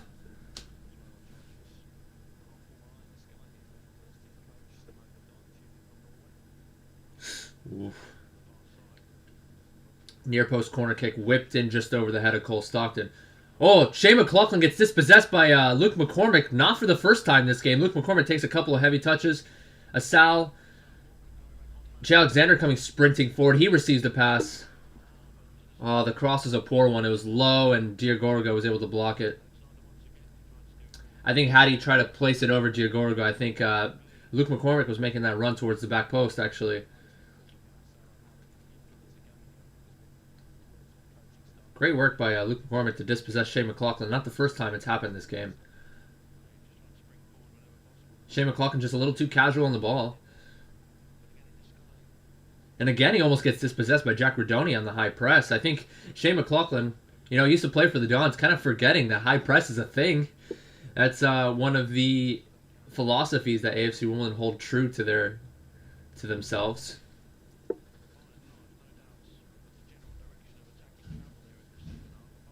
Well, now George Marsh dispossesses Shane McLaughlin. Shane McLaughlin is too casual on the ball there. The shot coming in from Ollie Palmer gets blocked. George Marsh, top of the 18. On the hold-up here is McCormick, but Ryan McLaughlin was able to come away and poke the pass attempt on the wide area. And Alex Woodyard is furious at Luke McCormick there, as his back was towards goal, and I think Woodyard was asking for the ball there. Yeah, he was asking for the ball to be passed back to him, as that was really the only option at the time. But McCormick tried to play it out to the overlap to Osu, but it got poked away. But Shane McLaughlin has had an absolute stinker so far this game in terms of getting dispossessed.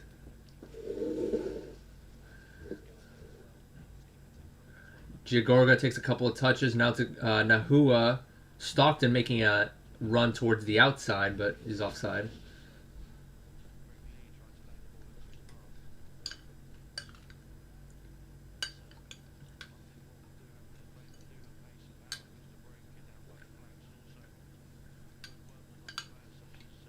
I gotta say, defensively, AFC Wimbledon have been solid in the final third.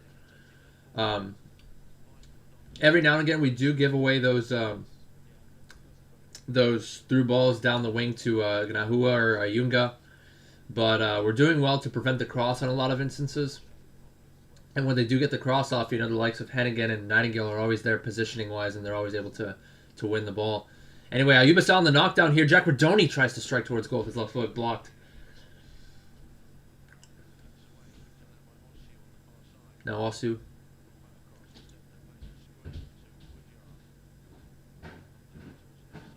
Hey! Hey! Thank you.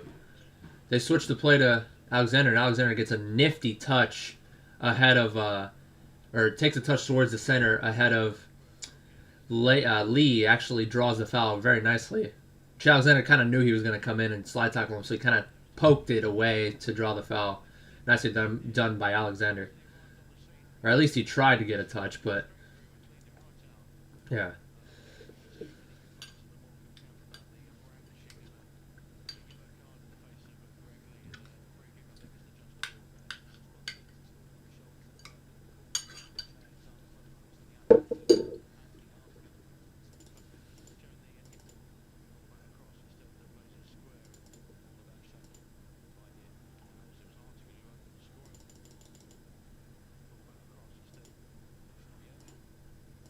All right, here we go. Corner kick will come in.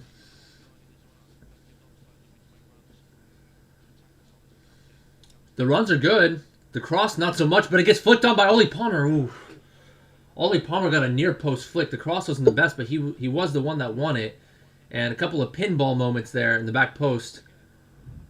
McCormick puts the cross in, but nobody there. Yeah, McCormick just didn't pick his head up. Unfortunately, he had to get the cross off quick. Ooh, Ryan McLaughlin tried to bounce it off. Ollie Palmer take a couple touches down the 18. Ollie Palmer shrugging, challenges off. Oh, Sal's offside. Oof. Nicely done by Ollie Palmer to win that flick initially.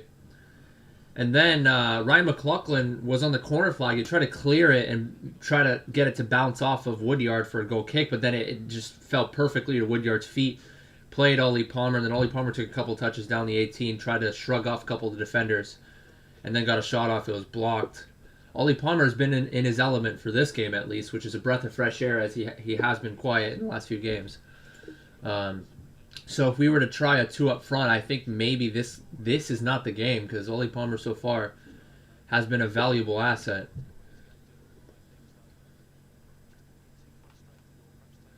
There's the pacey winger there. Wes McDonald's going to be coming in for Morecambe. Gave AFC Wimbledon some huge issues last time these two teams met.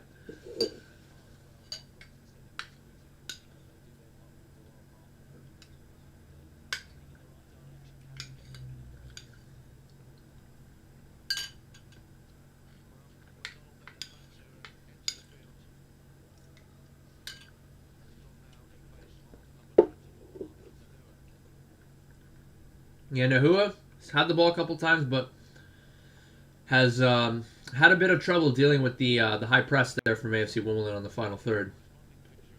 So he's coming off here for Wes McDonald.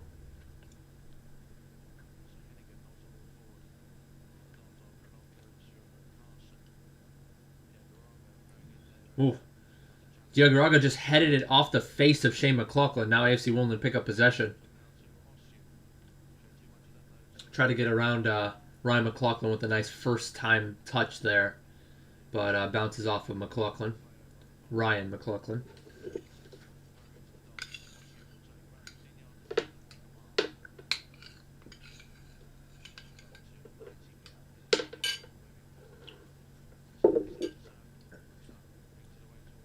AFC Wimbledon playing with a lot more confidence than they're accustomed to on the offensive end.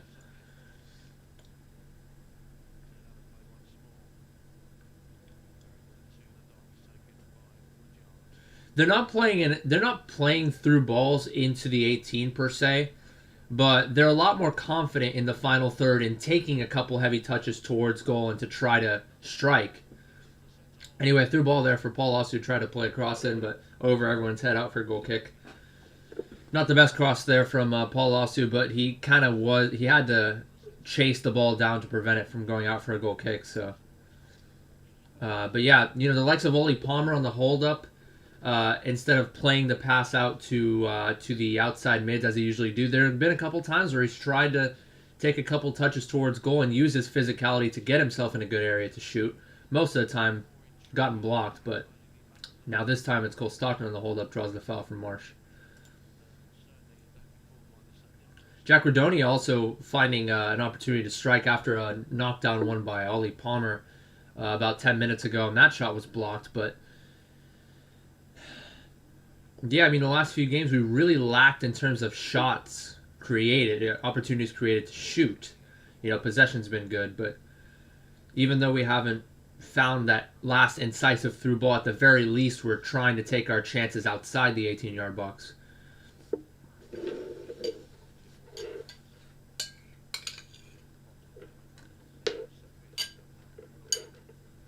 Nicely done by Hennigan to win that header. McCormick is going to try to take a couple touches. He plays a Sal. Sal there. Tries to draw the foul. Gets brought down a little easily, but then he plays Oli Palmer after he gets back up. Headed away. Oof. Yeah, Sal gets dispossessed once again. Has had a bit of trouble in the last few games in terms of keeping the ball.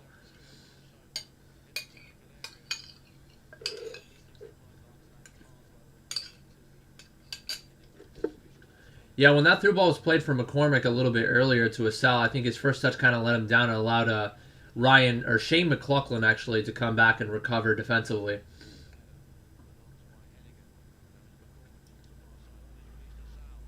Yeah, Sal's first touch let him down. Like, his first touch was kind of close to his body instead of taking a heavy touch forward to try to continue to beat McLaughlin for pace. Fair play, Shane McLaughlin's a very pacey player, so he was able to recover nicely. Sal's been quiet. I think maybe bring on Egli Kaja perhaps for a Sal. I think that might be the move.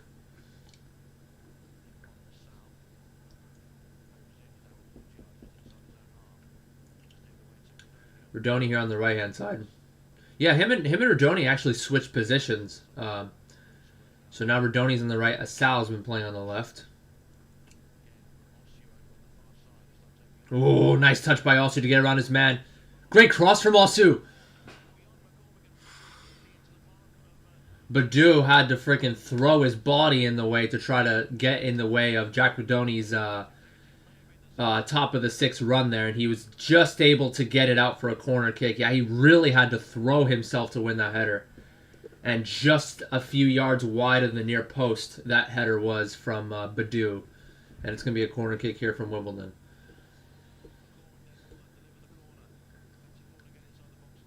Good delivery. Oli Palmer going down there. Shot coming in there from Paul Osu from about 35 yards out, way over the bar.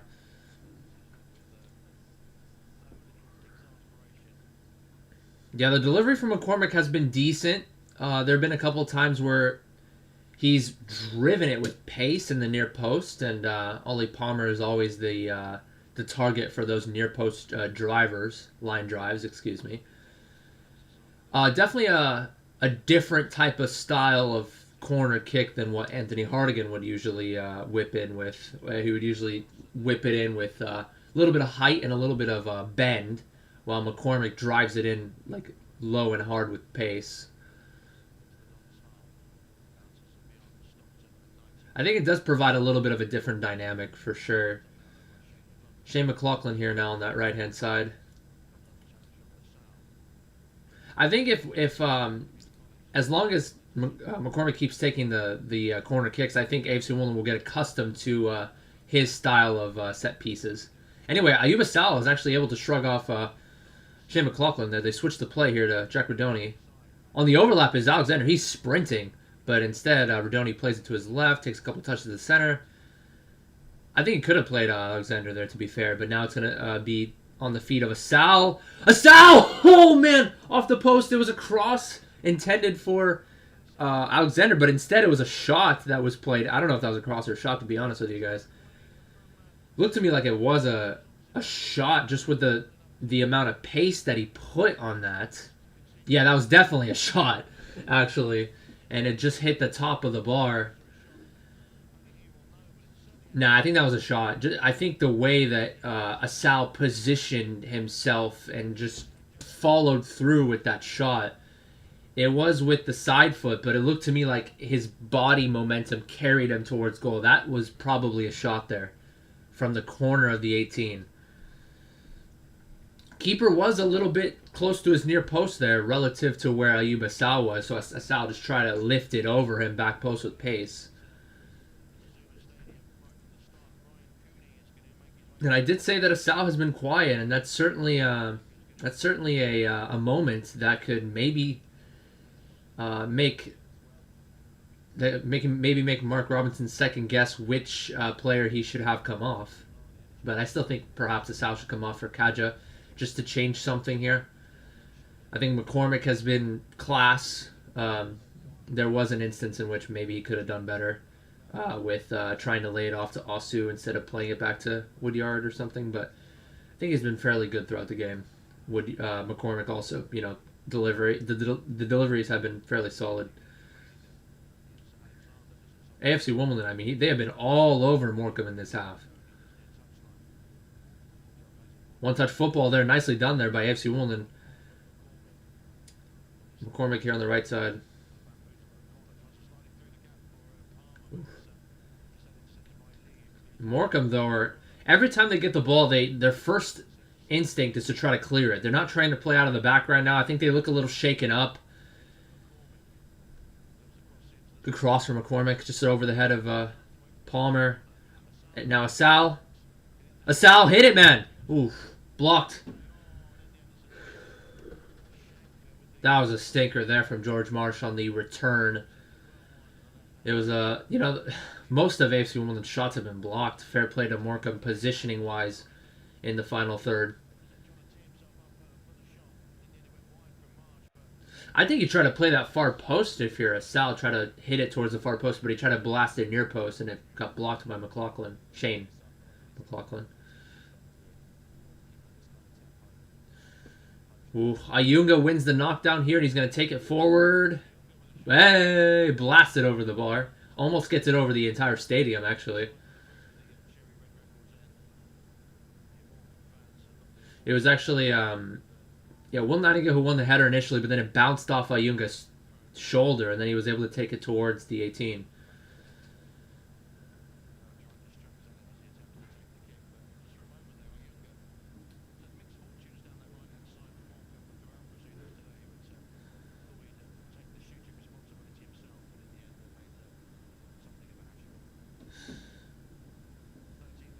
And again, Morecambe clear their lines after initially winning the knockdown. And their first instinct is just to boot it upfield. Morecambe just looks shaken up here. These last 15, 20 minutes, they really haven't created anything. So let's see if AFC Wimbledon can capitalize here. Woodyard. Osu's holding the ball up ahead of McLaughlin, but McLaughlin gets a poke. And now they come away with possession. It's a 3-on-3 here for Morecambe. Okay, they recovered defensively, Wimbledon. Nicely done there by McCormick. The off-the-ball press for McCormick has been... Hey! That's going to be a yellow there from Stockton, no? To be fair, it wasn't a terrible challenge. It just kind of impeded play. It just came in strong and kind of extended the arm. But, yeah, nothing doing. To be fair, the referee has been fairly consistent throughout the game, fairly lenient throughout the course of the game. But Luke McCormick has been class, man, both on the offensive and defensive ends. Yeah, Cole Stockton has been quite... We have kept Cole Stockton at bay. He hasn't had an opportunity really throughout the game.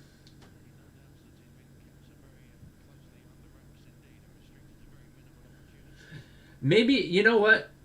I don't mind, because the thing is, I've said every now and again they play it out wide to Ganawa and to Ayunga, but I don't mind AFC Wimbledon being very compact on the defensive end, at least in this particular game, because, you know, crowd Stockton, and then the likes of Nahua, who's already been subbed off, and Ayunga have kind of lacked a little bit in final third quality, so definitely the right strategy right now being employed by AFC Wimbledon defensively.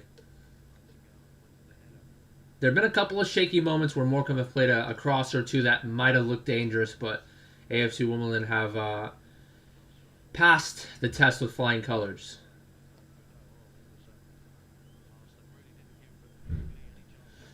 Yeah, Sheffield Wednesday up 3-1 against Plymouth have fallen off the face of the earth ever since they've been in first in the middle of the season. And now the ball with Lee. Now here's an opportunity for Morecambe to knock it around. They have been doing so. Now Wes McDonald on that left-hand side. He is a danger man. Takes a couple touches towards the center. Ben Hennigan goes out to press. Paul, oh my God, that was so close. Anyway, still in possession here with Morecambe. Paul Osu tried to stick his foot out to intercept the through ball, but then he missed completely. Yeah, that was really sketchy. And Paul Osu, was out of position, actually, and the ball got played behind him. And 21, I think Cooney just took a very poor first touch inside the 18-yard box that took him away from goal. Thankfully so, as that could have been a goal there from Morecambe. Oof.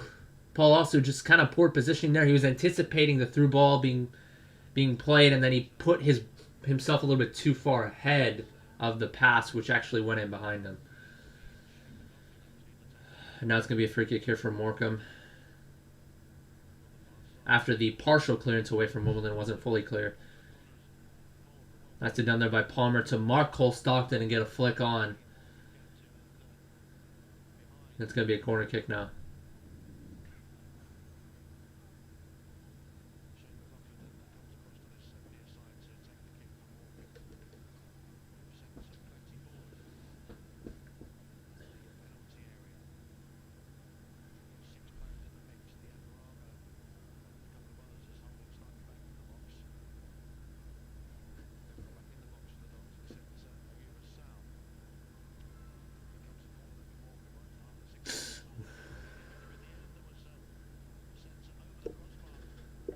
Yeah, header there. Just let me see what happened.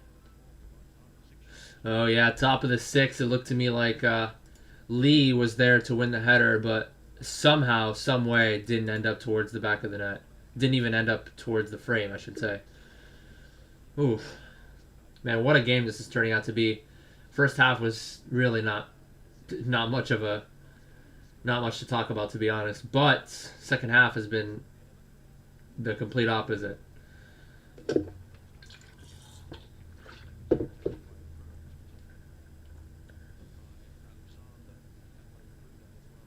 Mabuda coming on, perhaps.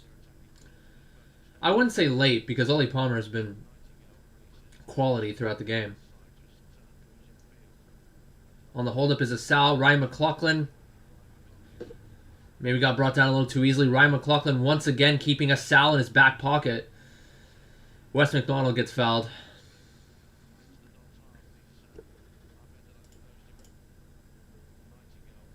Yeah, also tried to play a little bit of a through ball there to Asal, and Asal tried to... Or it wasn't a through ball, it was a pass directly to Asal, and Asal wasn't able to shrug him off. Shrug off the challenge of Ryan McLaughlin. Fair play to Ryan McLaughlin. He's had a great game so far.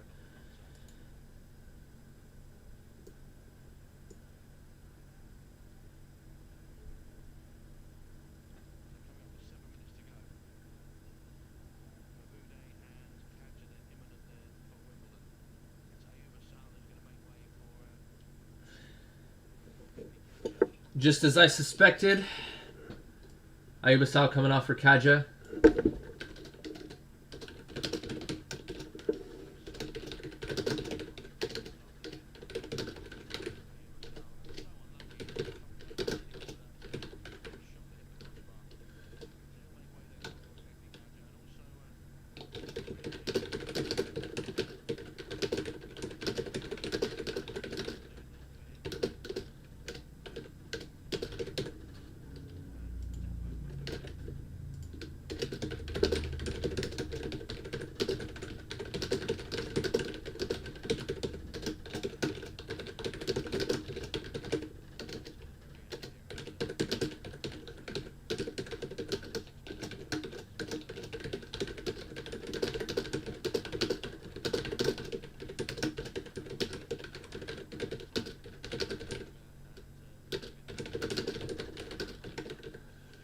Okay, off the ball press here from Woodyard is able to force Diagorga. First touch was poor from him, and then he tried to clear it, and it was whiffed.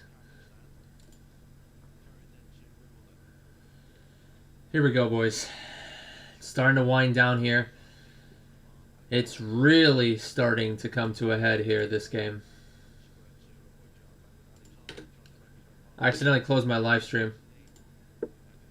Lee takes a couple of touches down the middle here, and McCormick tries to dispossess him, but then loses balance altogether. Well, here we go. Cole Stockton is offside, thankfully. I hope you're going to do a vlog of your time at AFC. Absolutely, I will. You bet. I'm going to be bringing my GoPro. I'm going to be interviewing fellow Dons fans and maybe a couple of Wigan/Lincoln fans whenever I go to those games. But you know how Alex Griffin, COD's vlogs, they do their interviews before the game. That's what I plan on doing. So it's going to be fun stuff.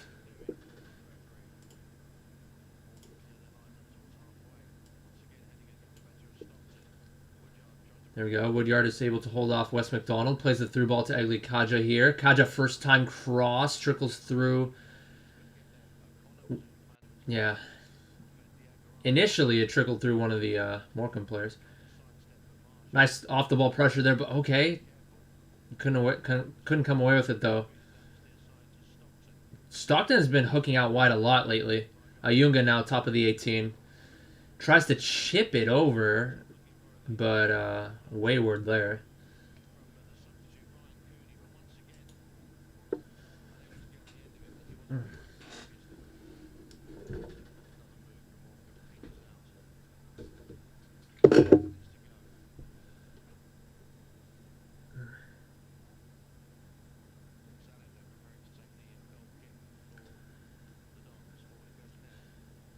Okay, so yeah, Radoni came off. I failed to mention, but yeah, Radoni came off earlier for Mabude. Ooh, also in Shea McLaughlin. Shea McLaughlin with a kind of a forced pass there, but unfortunately for AFC Wimbledon, they don't come away with possession. Nice press there by Kaja. Ooh. Really? I didn't think that was a foul. Oh well.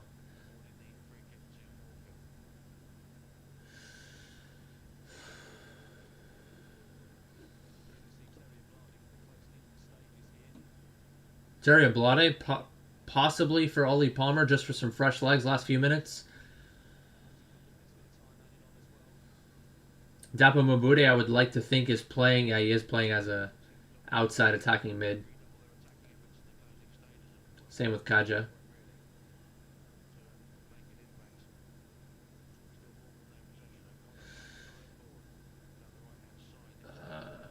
Okay. Yeah, Nick Zanov comes out. Sweeper keeper moments, able to get it out for a throw in there.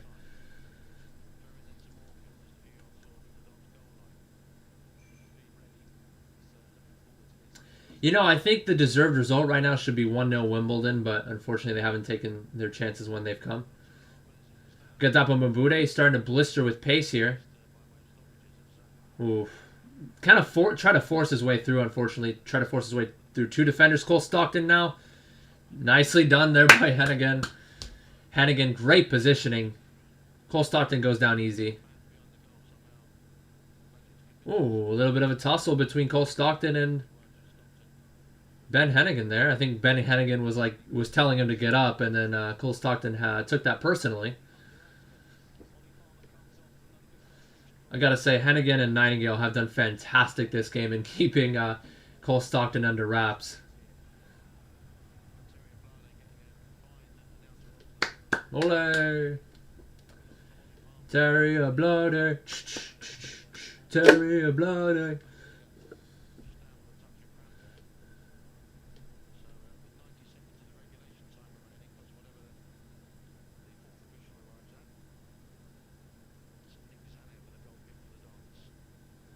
Right away, that's going to be Ablade winning the header. Kaja here. Come on, Kaja, do something. Work your magic. Marsh has time to shoot. Marsh has time to shoot. Oh, a couple yards over the bar there. I thought he was going to blast that near post, or blast that top corner rather, but he tried to curl it just a couple yards over and wide.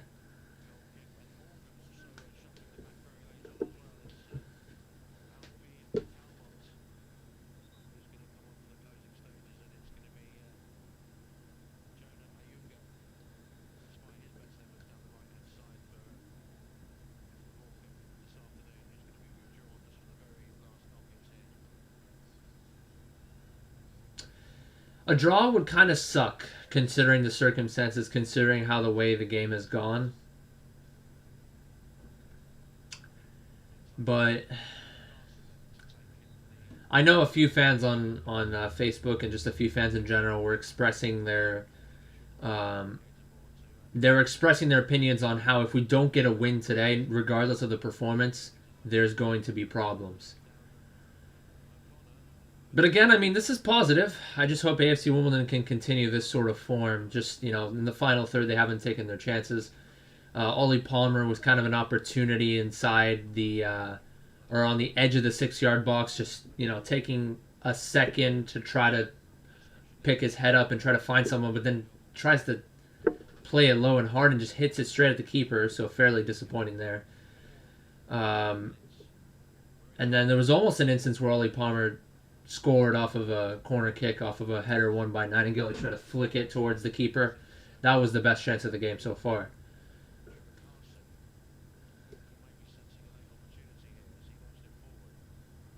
And then Assal obviously with a driving shot off the crossbar.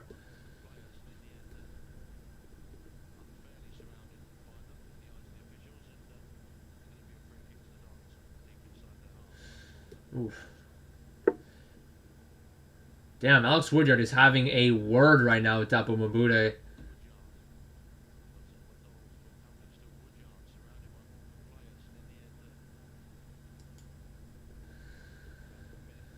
Yeah, Woodyard's a character, man. He's very feisty.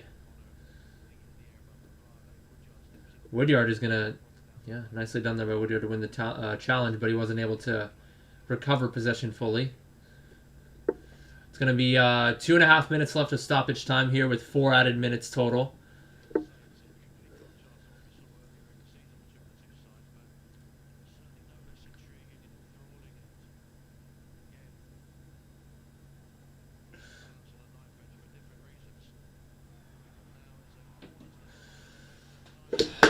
Here we go. Terry Ablade just making it tough there for Morecambe. A through ball played into him, and with pace, you know, he's always going to threaten. And Morecambe had to clear their lines first time out for a corner kick here.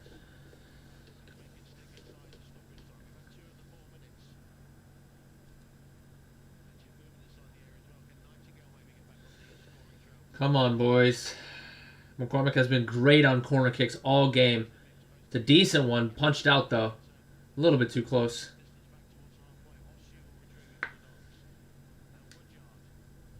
Top of the box here is Alexander.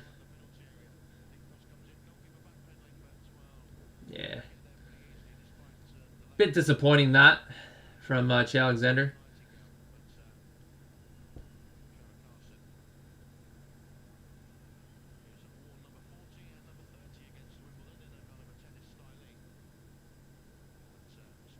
Uh-oh. Okay. Yeah, there was a punt all the way to Nick Zanev. I thought maybe there could have been some sort of miscommunication, but Hannigan just left it for Zanev there. Zanev is going to punt, and now another good punt going the other way. It bounces towards the top of the 18. Cleared away, though. Switched over to Alexander here. He's going to try to whip a ball into the box. Shades of Rochdale versus Wimbledon last season, perhaps. Oh, a couple of passes being strung together, top of the 18, but nothing doing there.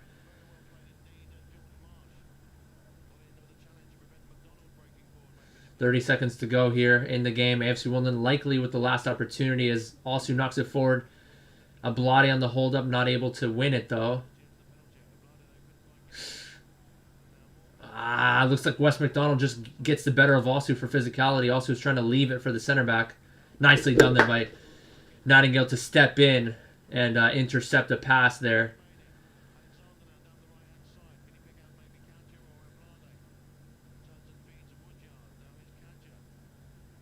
Kaja here to Woodyard. Last opportunity of the game here. Alexander intended for a blotté, straight to the keeper.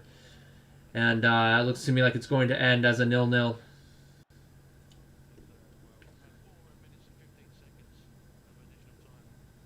Keeper's just going to take his sweet time to get this punt off. Yeah, final whistle blows. I'm going to be looking back at the first few minutes of the second half, excuse me, just to make sure that I got things in check. So, yeah, let me just watch these last few minutes. And then if you guys want to stick around for the post-stream analysis, you guys can. It's going to be about 3 minutes or so. And when I'm just watching the 48th minute all the way to the 51st minute here. Palmer with a through ball there to Asal. Out to Rodoni. Rodoni gets the cross off. And then it's headed away. The Rodoni with off the ball press. Yeah, I'm just trying to make sure I got this. I'm trying to get as good of an analysis as I possibly can, as I did miss the first few minutes of the second half. Through ball to Asal. Asal tries to take someone on 1v1. Left footed. Thought he was going to take the shot on, but plays it back to Alexander on the right. Good cross by Alexander. Ooh. Keeper kind of beats it away.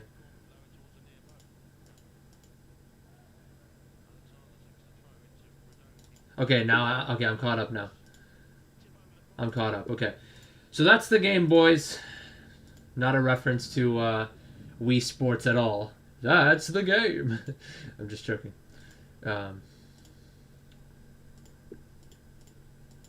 right. So, full-time whistle here. AFC Wimbledon 0, Morecambe 0. And I'm sure some fans will be disappointed at the results. I know some fans were like, okay, it's a win or bust for AFC Wimbledon. No matter what, if they do not get the result here, there will be problems. I'm not a big fan of that mindset, because, that's kind of taking away from the game, taking away from the flow of the game. And I think AFC Wimbledon, not only did they, they've had trouble in terms of creating chances in the last few games. That certainly wasn't an issue today. I mean, they created several chances, maybe not too many clear cuts. I mean, they had 15 shots and 3 on target.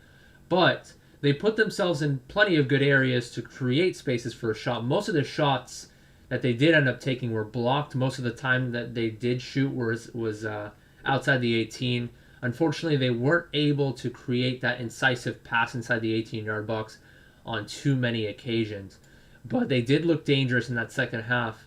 Notably with Luke McCormick, just class all game. Dispossessed Shane McLaughlin on like 3 occasions, it seemed. Shane McLaughlin had an absolute stinker today for Morecambe. Too casual on the ball, got dispossessed. It's as if he just forgot that he played for AFC Wimbledon, because AFC Wimbledon, that's one of their calling cards is the high press, and they were able to dispossess McLaughlin a lot. Notably, McCormick was the one who put a lot of off-the-ball press. There were a couple of times in which he took a couple of touches toward the center and just broke away with pace. A couple of times drew the foul. Ayub Assal was a little bit quiet today, but he kind of picked it up towards the end.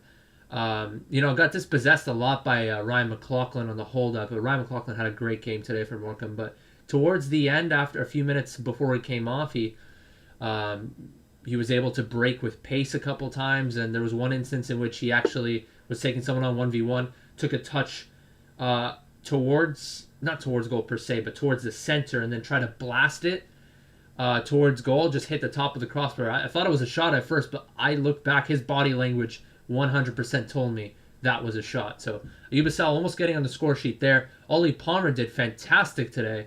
Complete far cry from the performances we've seen against Oxford, Bournemouth, and MK Dons, in which he's, been fairly quiet. He won a lot of the knockdowns today, and not only that, but, last couple games he's been fairly one-dimensional, just being a target man. But in this game, not only was he a target man, but he was also trying to create his space for his own shots. There was one instance in which he received it on the hold-up, top of the 18, and then he took a couple touches down towards the center of the top of the 18 and tried to blast it, but it got blocked.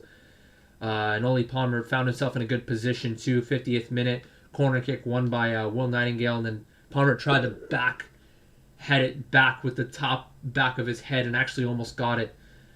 That was on frame, and the keeper had to jump up and tip it over. But Oli Palmer had a decent game today. Ablade came on for him, 85th minute, and then the first touch after Ablade came on was a goal kick. He won a knockdown, and AFC Wimbledon were breaking there. Didn't come away with it though. George Marsh did fairly decent today on the defensive end, as well as just trying to be dangerous in the final third. He actually found himself a couple of times trying to create space for a shot. A couple of times he had his shot blocked from outside the 18, and then one instance he tried to curl one from about 22 yards out after an initial shot from, I believe it was McCormick, that got blocked. And just a few yards over, just a few yards wide, but I'm impressed with how Marsh performed today in lieu of Anthony Hartigan, who I would assume just taking a rest for fresh legs. Woodyard was, he didn't do great, didn't do bad, just he was there. Still doing well on the off-the-ball press, and I think, the players to highlight today were Hennigan and Nightingale. They didn't allow pretty much anything to get past them. They really held Stockton at bay today, and really AFC Wimbledon's entire back line just stayed compact throughout the game. They let the likes of Ayunga and Nahua, and then Wes McDonald was surprisingly quiet today, considering that Morecambe were playing the wings a lot. But, AFC Wimbledon allowing them to play it on the wing, just go ahead, play it on the wing. We'll just, crowd Stockton. And Stockton was quiet all game, really. I think he only really had, one shot all game. I think we did fairly good in keeping him quiet.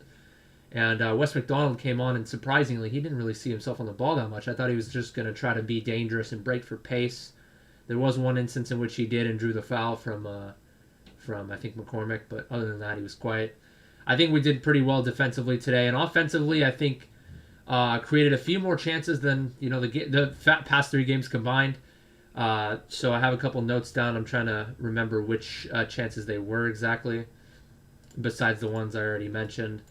There was an instance in which Oli Palmer won the knockdown off of a Zanev goal kick, and then immediately you saw Rodoni getting on the end of that one, taking one touch towards his left, trying to get a shot off, and it was blocked. And then Paul Osu, there was an instance in which he actually beat Ryan McLaughlin for pace. It was not too frequent where Ryan McLaughlin got beat for pace on the wing, because he did play fairly well on the defensive end, but Osu tried to play a cross into the box that just went over the head, I believe, of Oli Palmer in that instance.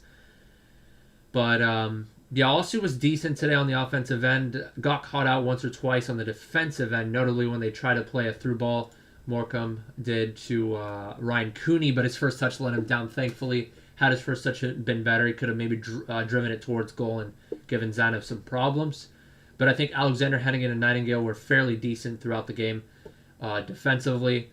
And definitely some positives to take into the next game. Unfortunate that it ended 0-0. I think we had a couple of decent chances, but nothing too clear-cut aside from the Palmer 6-yard back flick header, as well as the Asal shot from the top of the corner of the 18, and a couple of shots that got blocked.